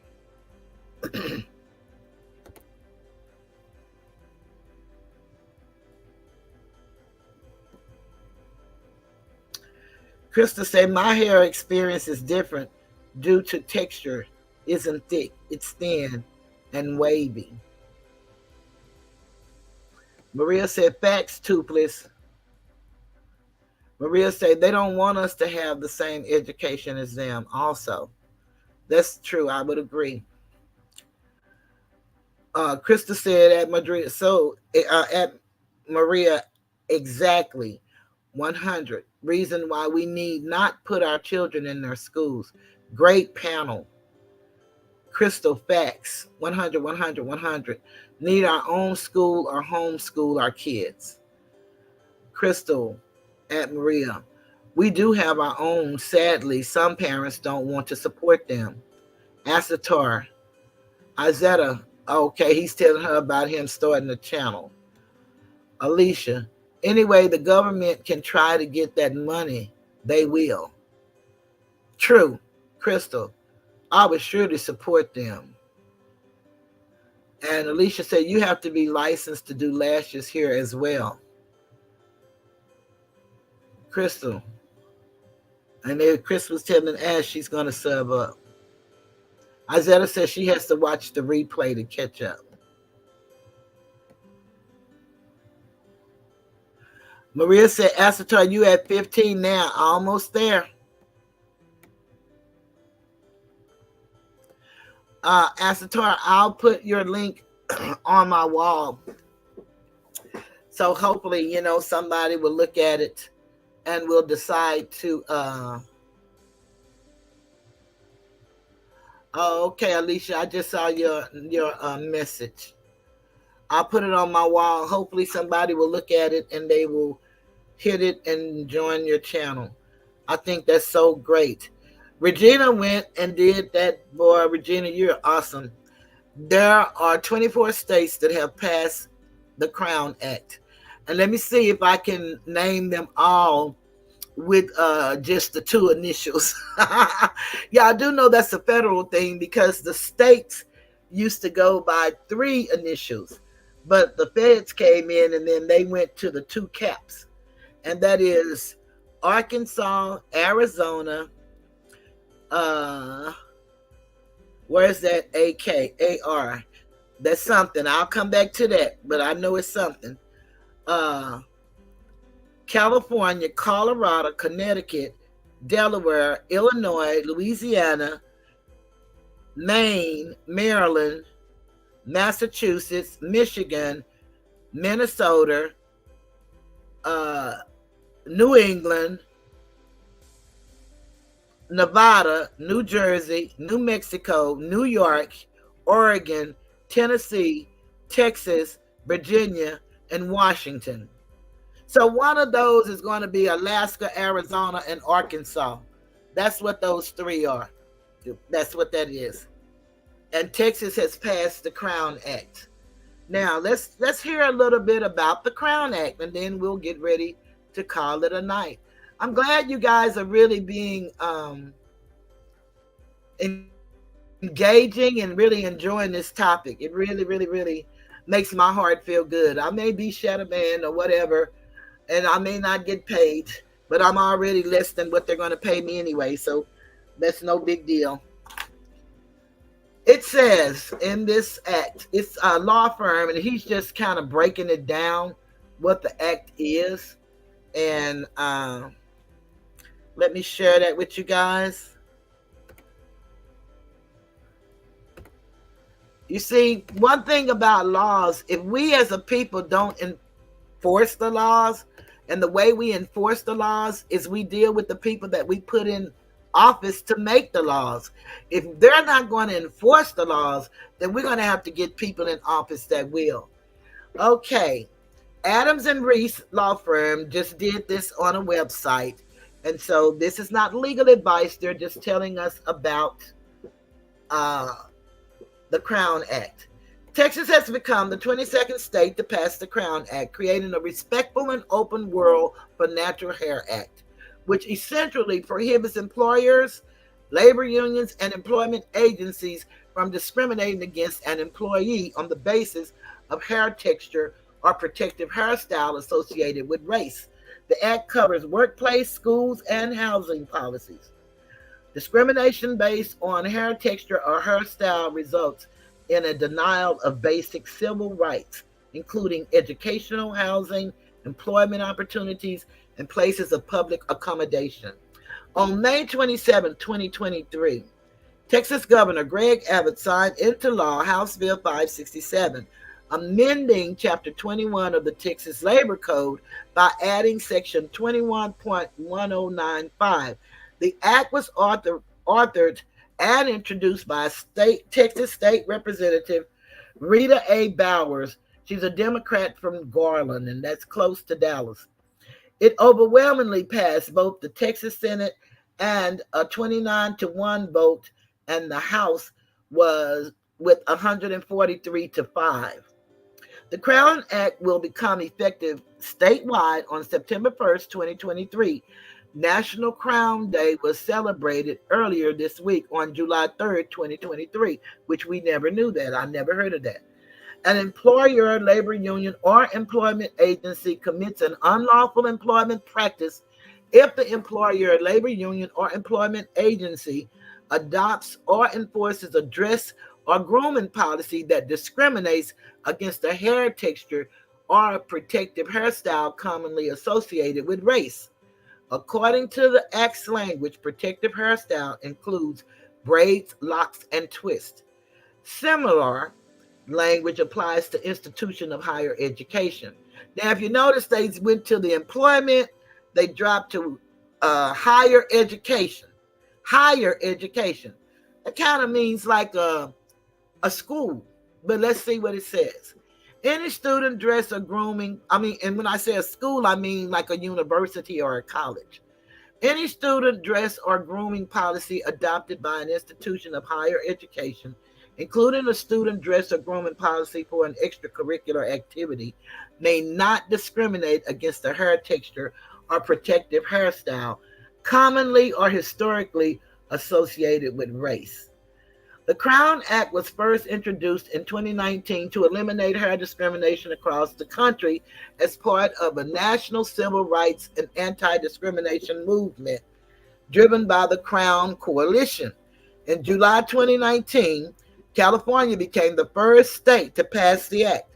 expanding the definition of race in the Fair Employment and Housing Act and state education code to ensure protection in workplace and K through 12 public and charter schools. Now, California broke it down.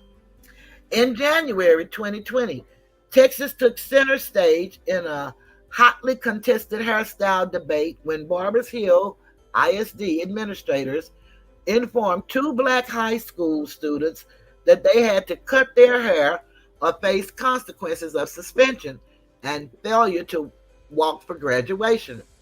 The policy stated that male students must keep their hair ear length or shorter.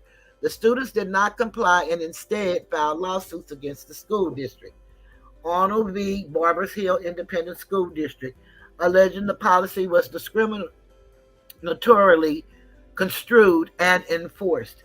In February 2020, members of Texas Legislature Black Caucus announced the intent to bring forth a version of the Crown Act to the 2021 legislative session. In August 2020, the U.S. District Court in Houston overturned the school district's grooming policy. The students and families were represented by the NAACP Legal and Defense and Educational Fund. Various versions of the Crown Act have now passed in the following states: Alaska, Arkansas, California, Colorado, Connecticut, Delaware, Illinois, Louisiana, Maine, Maryland, Massachusetts, Minnesota, Nebraska, Nevada, New Jersey, New Mexico, New York, Oregon, Tennessee, Texas, Virginia, and Washington. In 2022, there was an attempt at passing a federal Crown Act, but approval failed in the Senate after passing in the House. It is important to note that in addition to states, more than 50 municipalities have passed their own versions of the Crown Act. And municipalities are normally cities. For instance, Austin, Texas passed the Crown Act on June 9, 2022. So municipal laws within the city amend city code to revise the definition of discriminatory employment practice to include protective hairstyles. This means a hairstyle necessitated by or resulting from the characteristics of a hair texture or hairstyle commonly associated with race, national origin, ethnicity, or culture, and includes but is not limited to afros, bantus, knots, braids, cornrows, curls, locks, twists, or hair that is tightly coiled or tightly curled. Next step for employers and administrators. Employers and administrators need to take the time to fully comprehend and understand the specific language within the Act, not only as it applies to the recent Act passed in Texas, but the language passed in each state and municipality in which your business conducts operations. Consult your legal counsel to review workplace dress and grooming policies and employee handbooks accordingly. Take the time to have open conversation with fellow leaders to determine if the policies reflect a neutral approach to hairstyles in the workplace or within your school. If the policy does not reflect neutrality, then how should the language be changed to comply with the law? Once you feel those policies reflect the needed language, communicate those policies to managers, supervisors, and your employees to ensure everyone is on the same page. About Craig Wilcox. Adams and Reese partner Craig Wilcox is board certified by the Texas Board of Legal Specialization in Labor and Employment Law. Practicing in the firm's Houston office, Craig is a trial lawyer with extensive experience in employment, complex commercial, and personal injury litigation. He defends employers in cases involving discrimination, harassment, breaches of employment agreements, wrongful termination, retaliatory discharge, non-compete agreements, Fair Labor Standard Acts, claims and collective actions, and trade secrets, and has represented employers and administrative proceedings with the EEOC, Department of Labor, and Texas Workforce Commission. And that's it. So now we have it. We can make all the excuses in the world, but we cannot ignore how we're treated in the world. We cannot do that.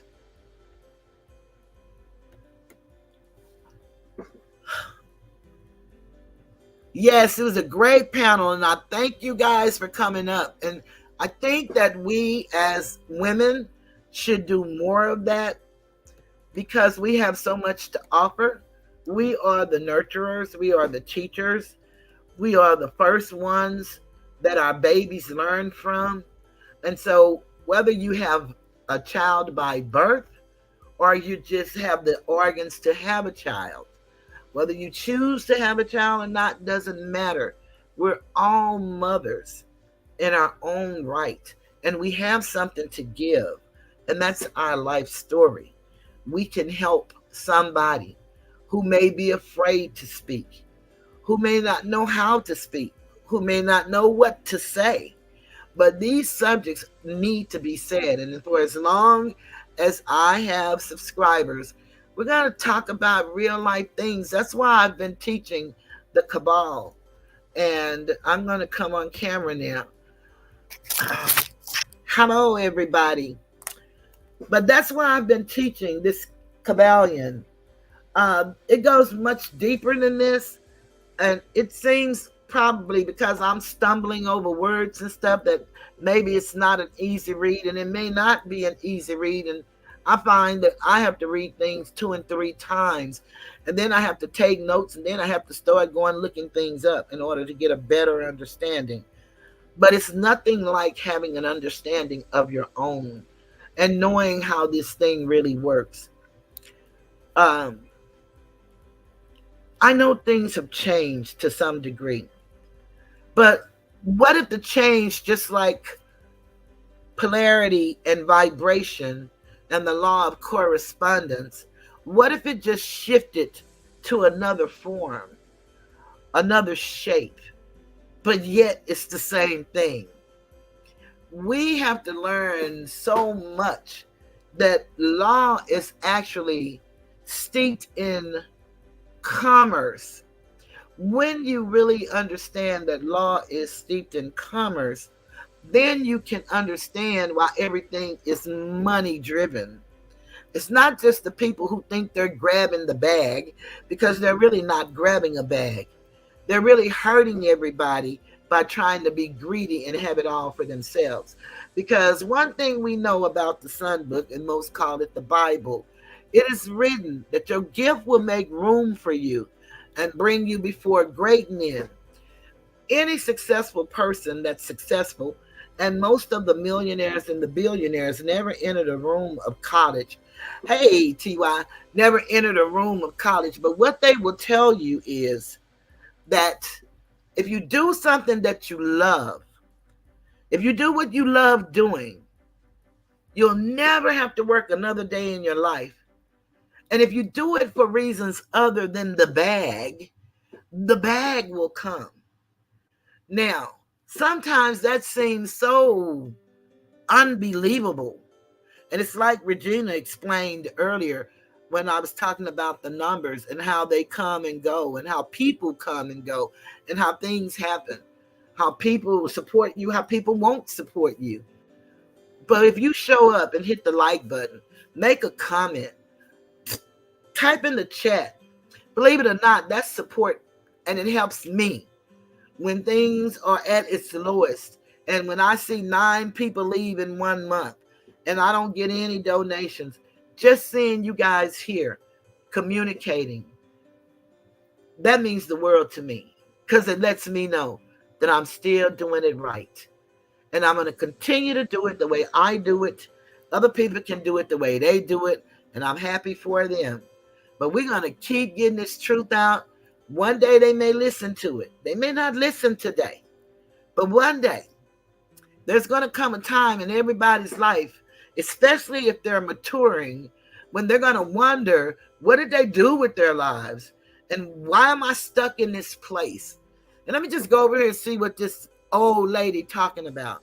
And let me see if it's something that I can use. And I say take what you can use, and what you can't, throw it away.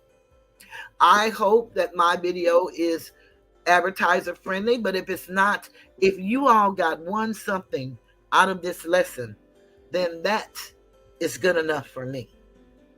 Because I came here to share me, the things I had experienced on my journey, and the things I'm learning as I go. Some people think I know it all. I don't. But I know what I know. And I believe in me. I love to believe in our people. And I understand why most of us are in the condition that we're in. Although we don't want to admit it. But I understand why we're the way we are.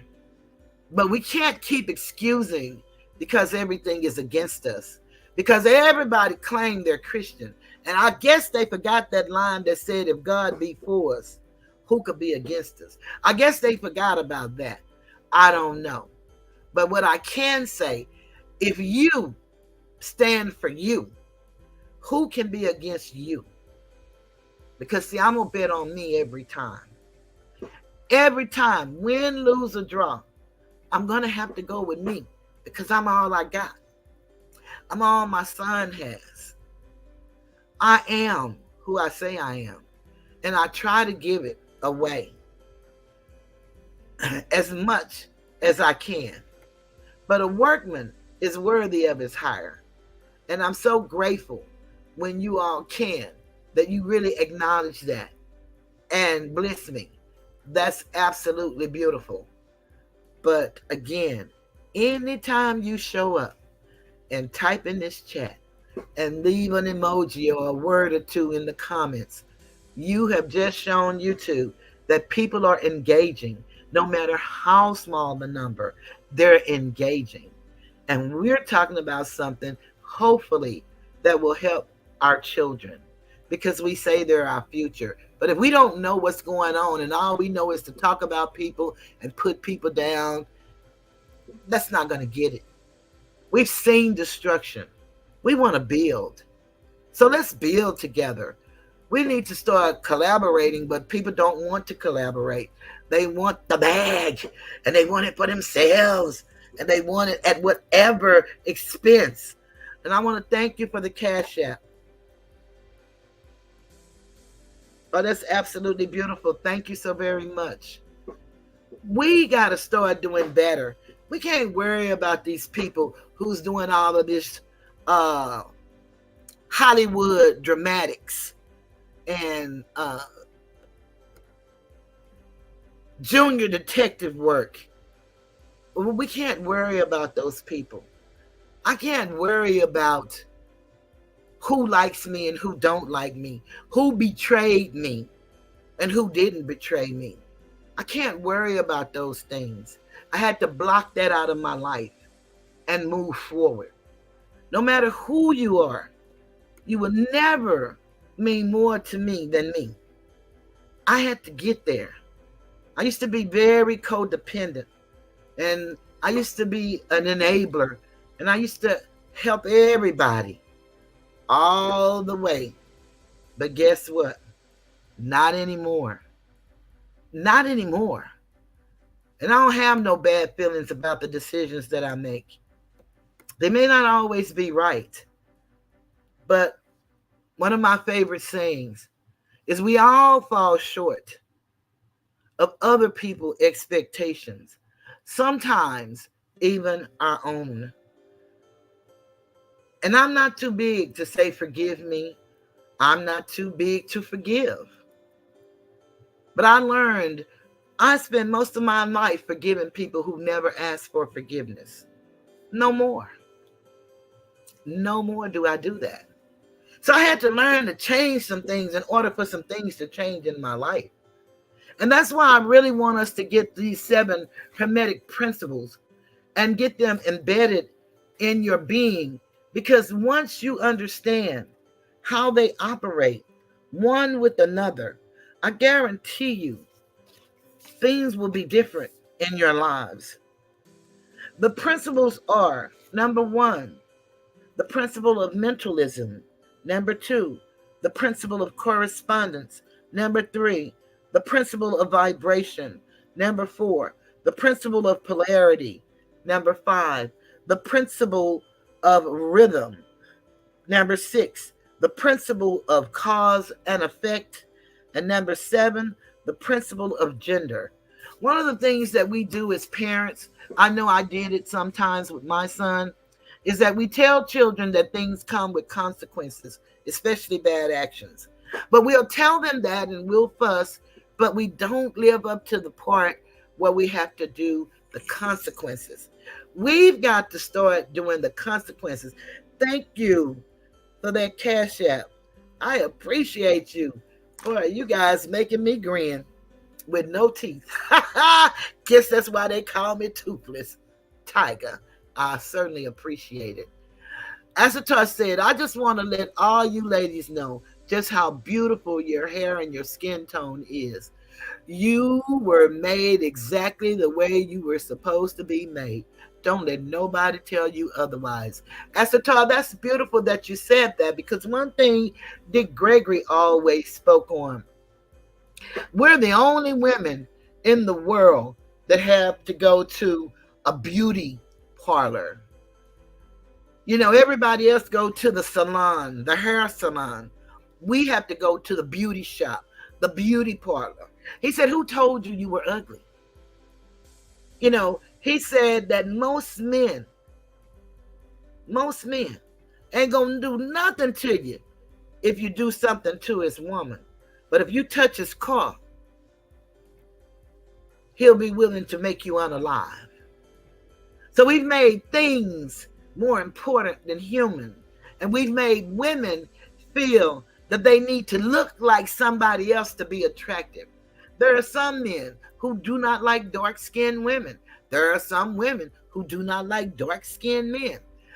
That I liken that almost to the person who says, you know, I love dating out of my race. I only date out of my race.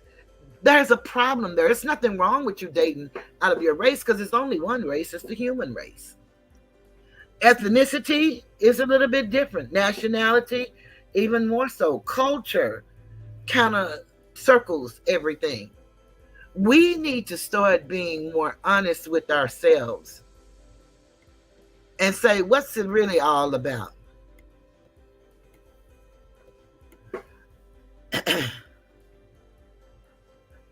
Asatar said, well, Izetta said, love you, As, for being a gentleman and a great human.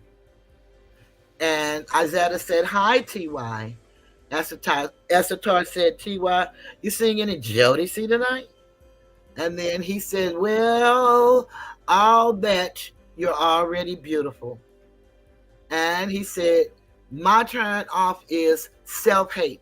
As long as you love you, some you, then I'ma love me some you. And that's the truth, Asatar. That is really most men turn off. And a lot of women pretend to love themselves, but they do everything in their power to become somebody else. I don't know if this was a joke or what, but the man said that he went and met this woman and took her home. And, you know, they were getting ready for the, night. And he said the wig came off, the eyelashes came off, the makeup came off, the butt pads came off, the breast pads came off. He thought he had came home with a man because the person looked nothing like they had presented themselves when they were out and came home together. You got to learn to look in that mirror and know that you're looking at the most beautiful human that you've ever met. Beauty is skin deep in the eye of the beholder.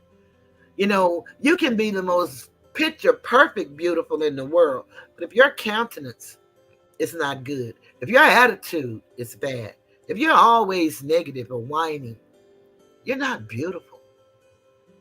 Beauty encompasses the whole being, not just what the eyes can see, but there are some who can't see at all. They have to feel your essence, your presence, how you present yourself. So I can hear these people laugh and make fun of me. It's sad. It's very sad.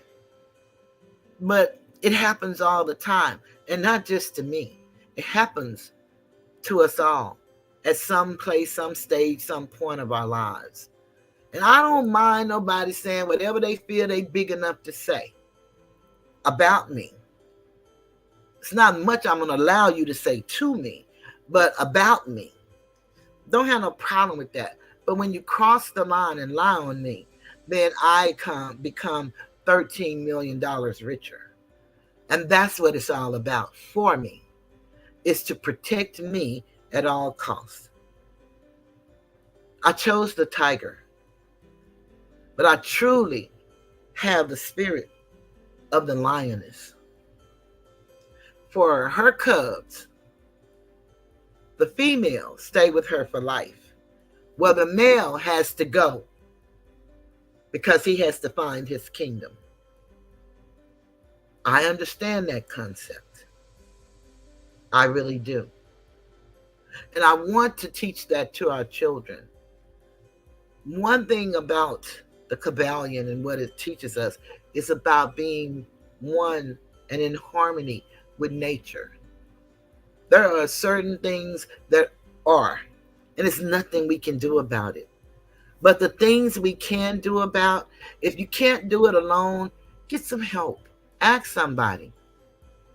There are some of us still willing to share our experience. We can't tell you what to do. We can just share our experience and how we made it through. Whatever the situation is that we were going through, we can share that.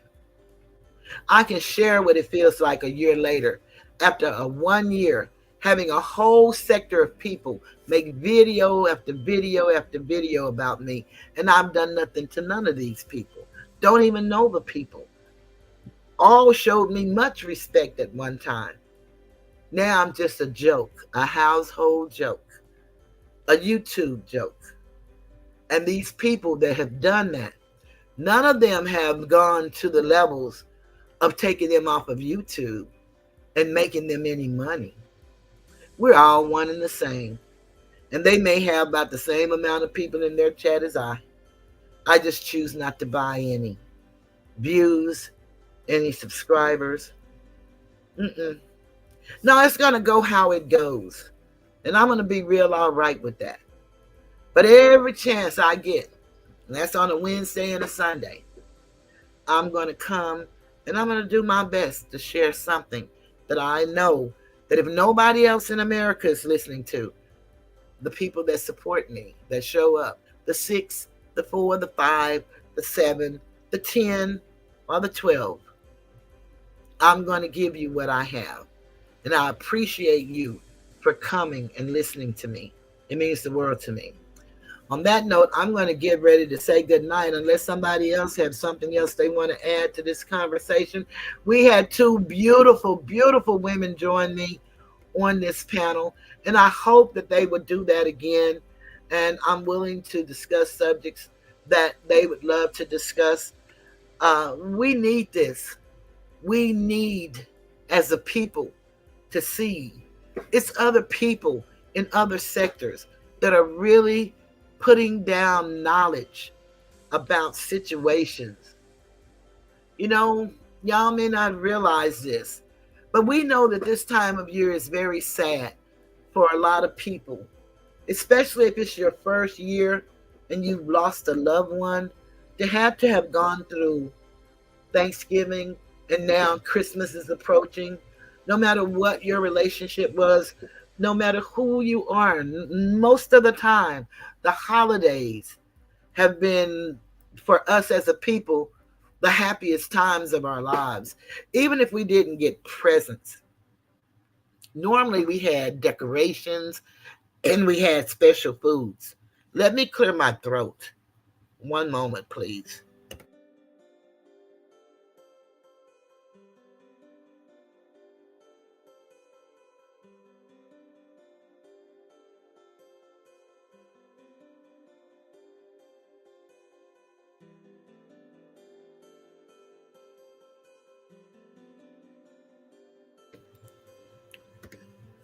This is a very sad time for a lot of people. Imagine being in the new plantation, the penitentiary. A lot of women with children are now being incarcerated. And one of the most loneliest places, I'm told, every Saturday and Sunday throughout the nation, which is when most people in Texas have visitation. Other states have different days. So, whatever the days are in your state, the saddest place is the woman's visitation room in a state prison. A lot of people don't visit women like they do men. A lot of women lose touch with their children. They left them behind. Some of them went into the foster system. Some of them may have gone to live with their grandmothers, but their grandmothers are old. They can't control them. And the kids go their own way. And before you know it, they may be cellmates with a parent. This is our life. This is for real. We're living pretty decent. A lot of people spend a lot of time on YouTube. So we know there's a lot of either unemployed people or there are a lot of people that are receiving checks for disability, for retirement, for whatever the reason may be. So we know it's a lot of emotional trauma that goes on with us as a people. We need to start talking about it. It's nothing we can do other than share our story of triumph. And perhaps it will inspire somebody else. We're not trying to tell anybody how to live their lives or when to live their lives, where to live their lives. We just want to let them know that they're not alone. We all in this together. No matter how well together a person looks or how ragged someone looks, you cannot judge a book by its cover. You can't do it. You can't even judge a person by their conversation. Isn't that something? Because there are some smooth operators that will tell you anything and mean nothing. None of what they say. My son always tell me, Mama, discernment. Discernment. You got to get that in your life if you don't have it. Look it up. Google it. Walk-in dictionary of whatever type you need. This is. All you have to do is ask. If it's a legal question, ask for the legal definition. If it's a regular dictionary, ask for the regular dictionary. If you want to know the origin of a word, ask for the etymology dictionary. If you want to know something about medicine, ask about it. I guarantee you, once you start really working on self, my phrase is it's a you factor. Once you start dealing with you, good night. I'm going to join you real soon.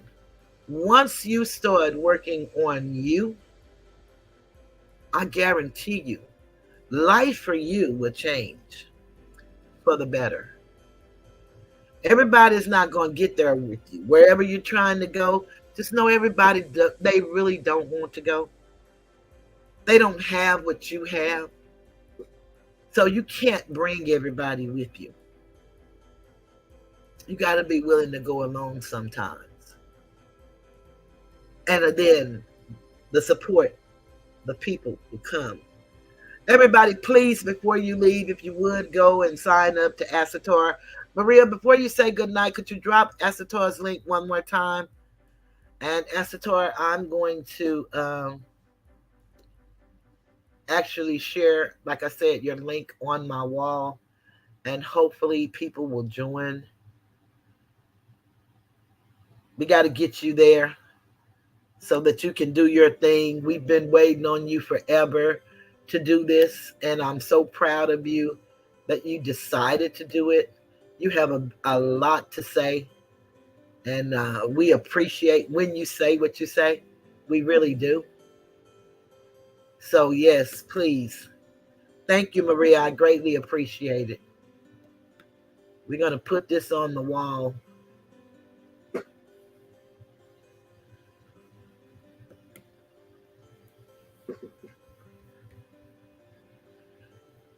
Thank you, Asatar.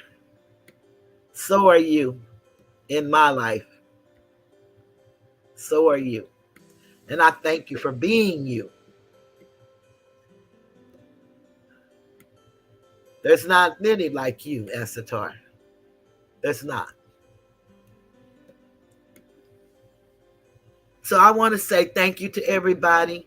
I want y'all to have a great rest of your week. I had a pretty good week from Sunday to today. We worked on my sister's case.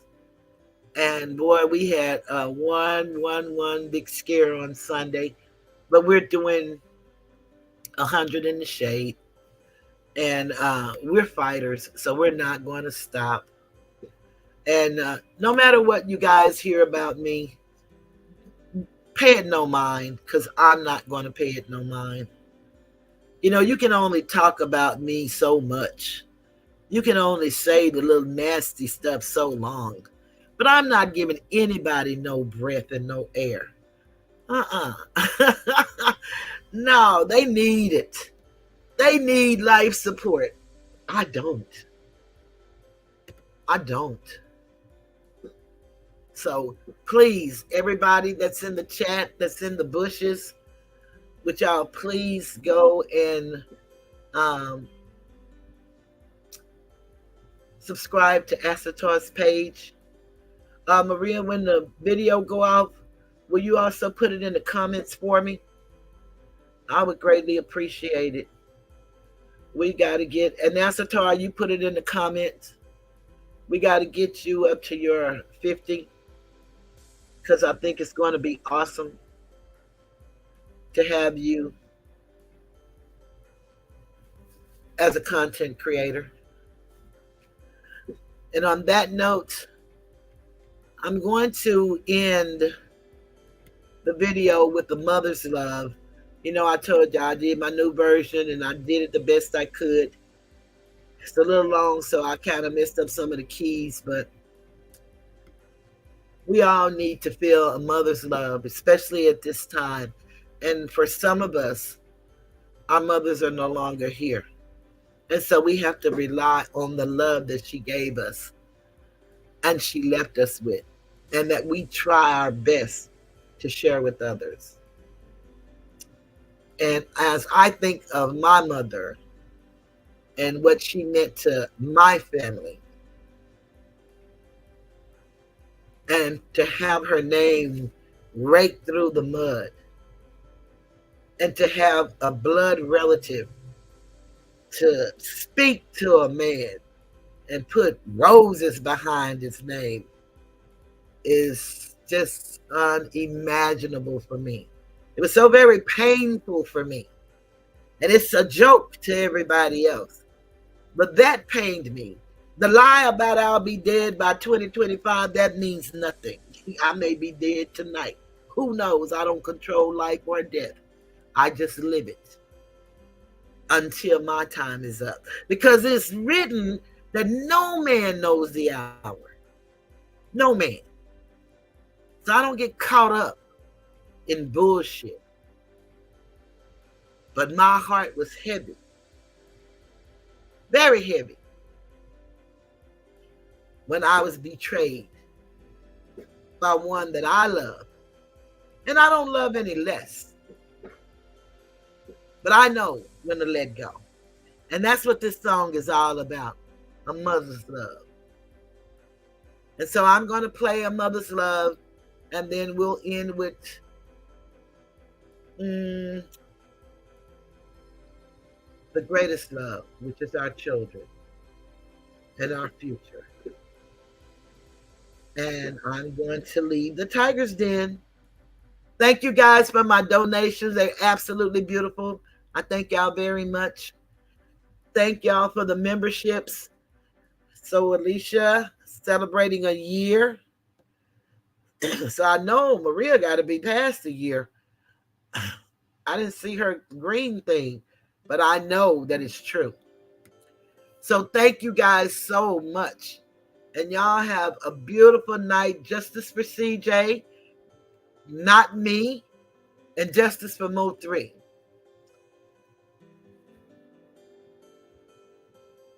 I'm leaving the Tigers Den. There's Maria, 16 months. Yeah, I knew it. There's Maria.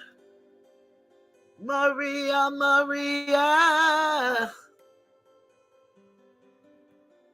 Yep. Thank you, Maria. I love you so much. I know you work extremely hard and you sacrifice a lot. And I know you mean a lot to your family. And I know this is a hard time for you. Because you, like me, our mothers are not here. But we have that love and that memory. And we try to emulate them as best we can. You see, from what you shared with me, your home was like our home. Everybody congregated at our home. My mama was the auntie that everybody loved. So I thought. But you learn, you live, and you hold no grudges. You just move forward. In love, in peace, and in happiness. And on that, and on that note,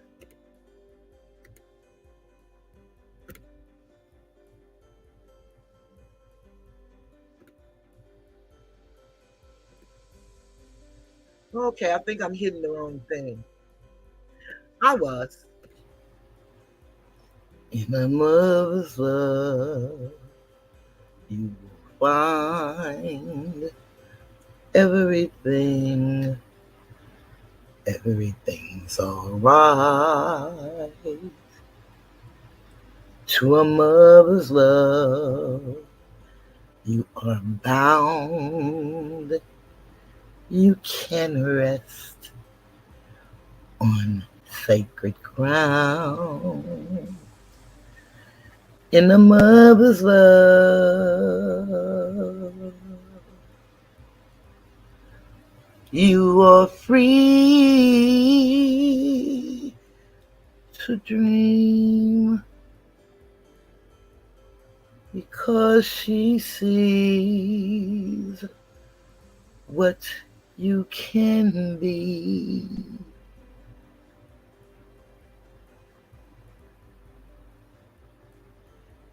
In a mother's love, you see the sun, enough for two, but you're one. In a mother's love, you can feel something hurts. You can heal. Yes, a mother's love is real. You grow because she knows to let you go. Yeah, mama.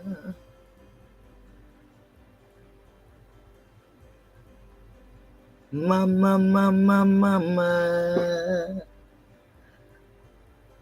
Mother's love. Mother's love. Yeah. All right. A mother's love. And a mother's love never lies. She believes that you can fly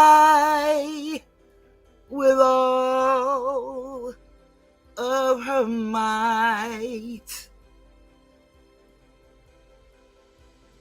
A mother's love, yeah, mama.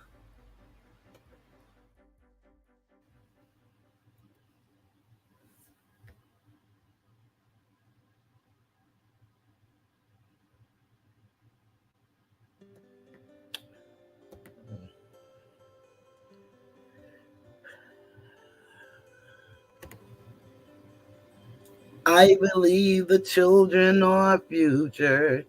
Teach them well and let them lead the way. Show them all the beauty they possess inside. Give them a sense of pride to make it easier. Let the children's laughter remind us who we used to be. Everybody's searching for a hero. People need someone to look up to. I never found anyone to fulfill my needs. A lonely place to be. So I learned to depend on me. I decided long ago never to walk in anyone's shadow. If I failed, if I succeed, at least I'll live as I believe. No matter what they take from me, they can't take away my dignity, because the greatest love of all is happening to me. I found the greatest love of all inside of me. The greatest love of all is easy to achieve.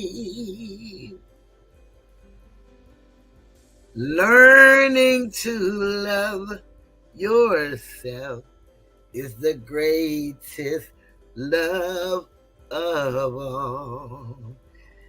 And if by chance that special place that you've been dreaming of takes you to a lonely place, find yourself in love.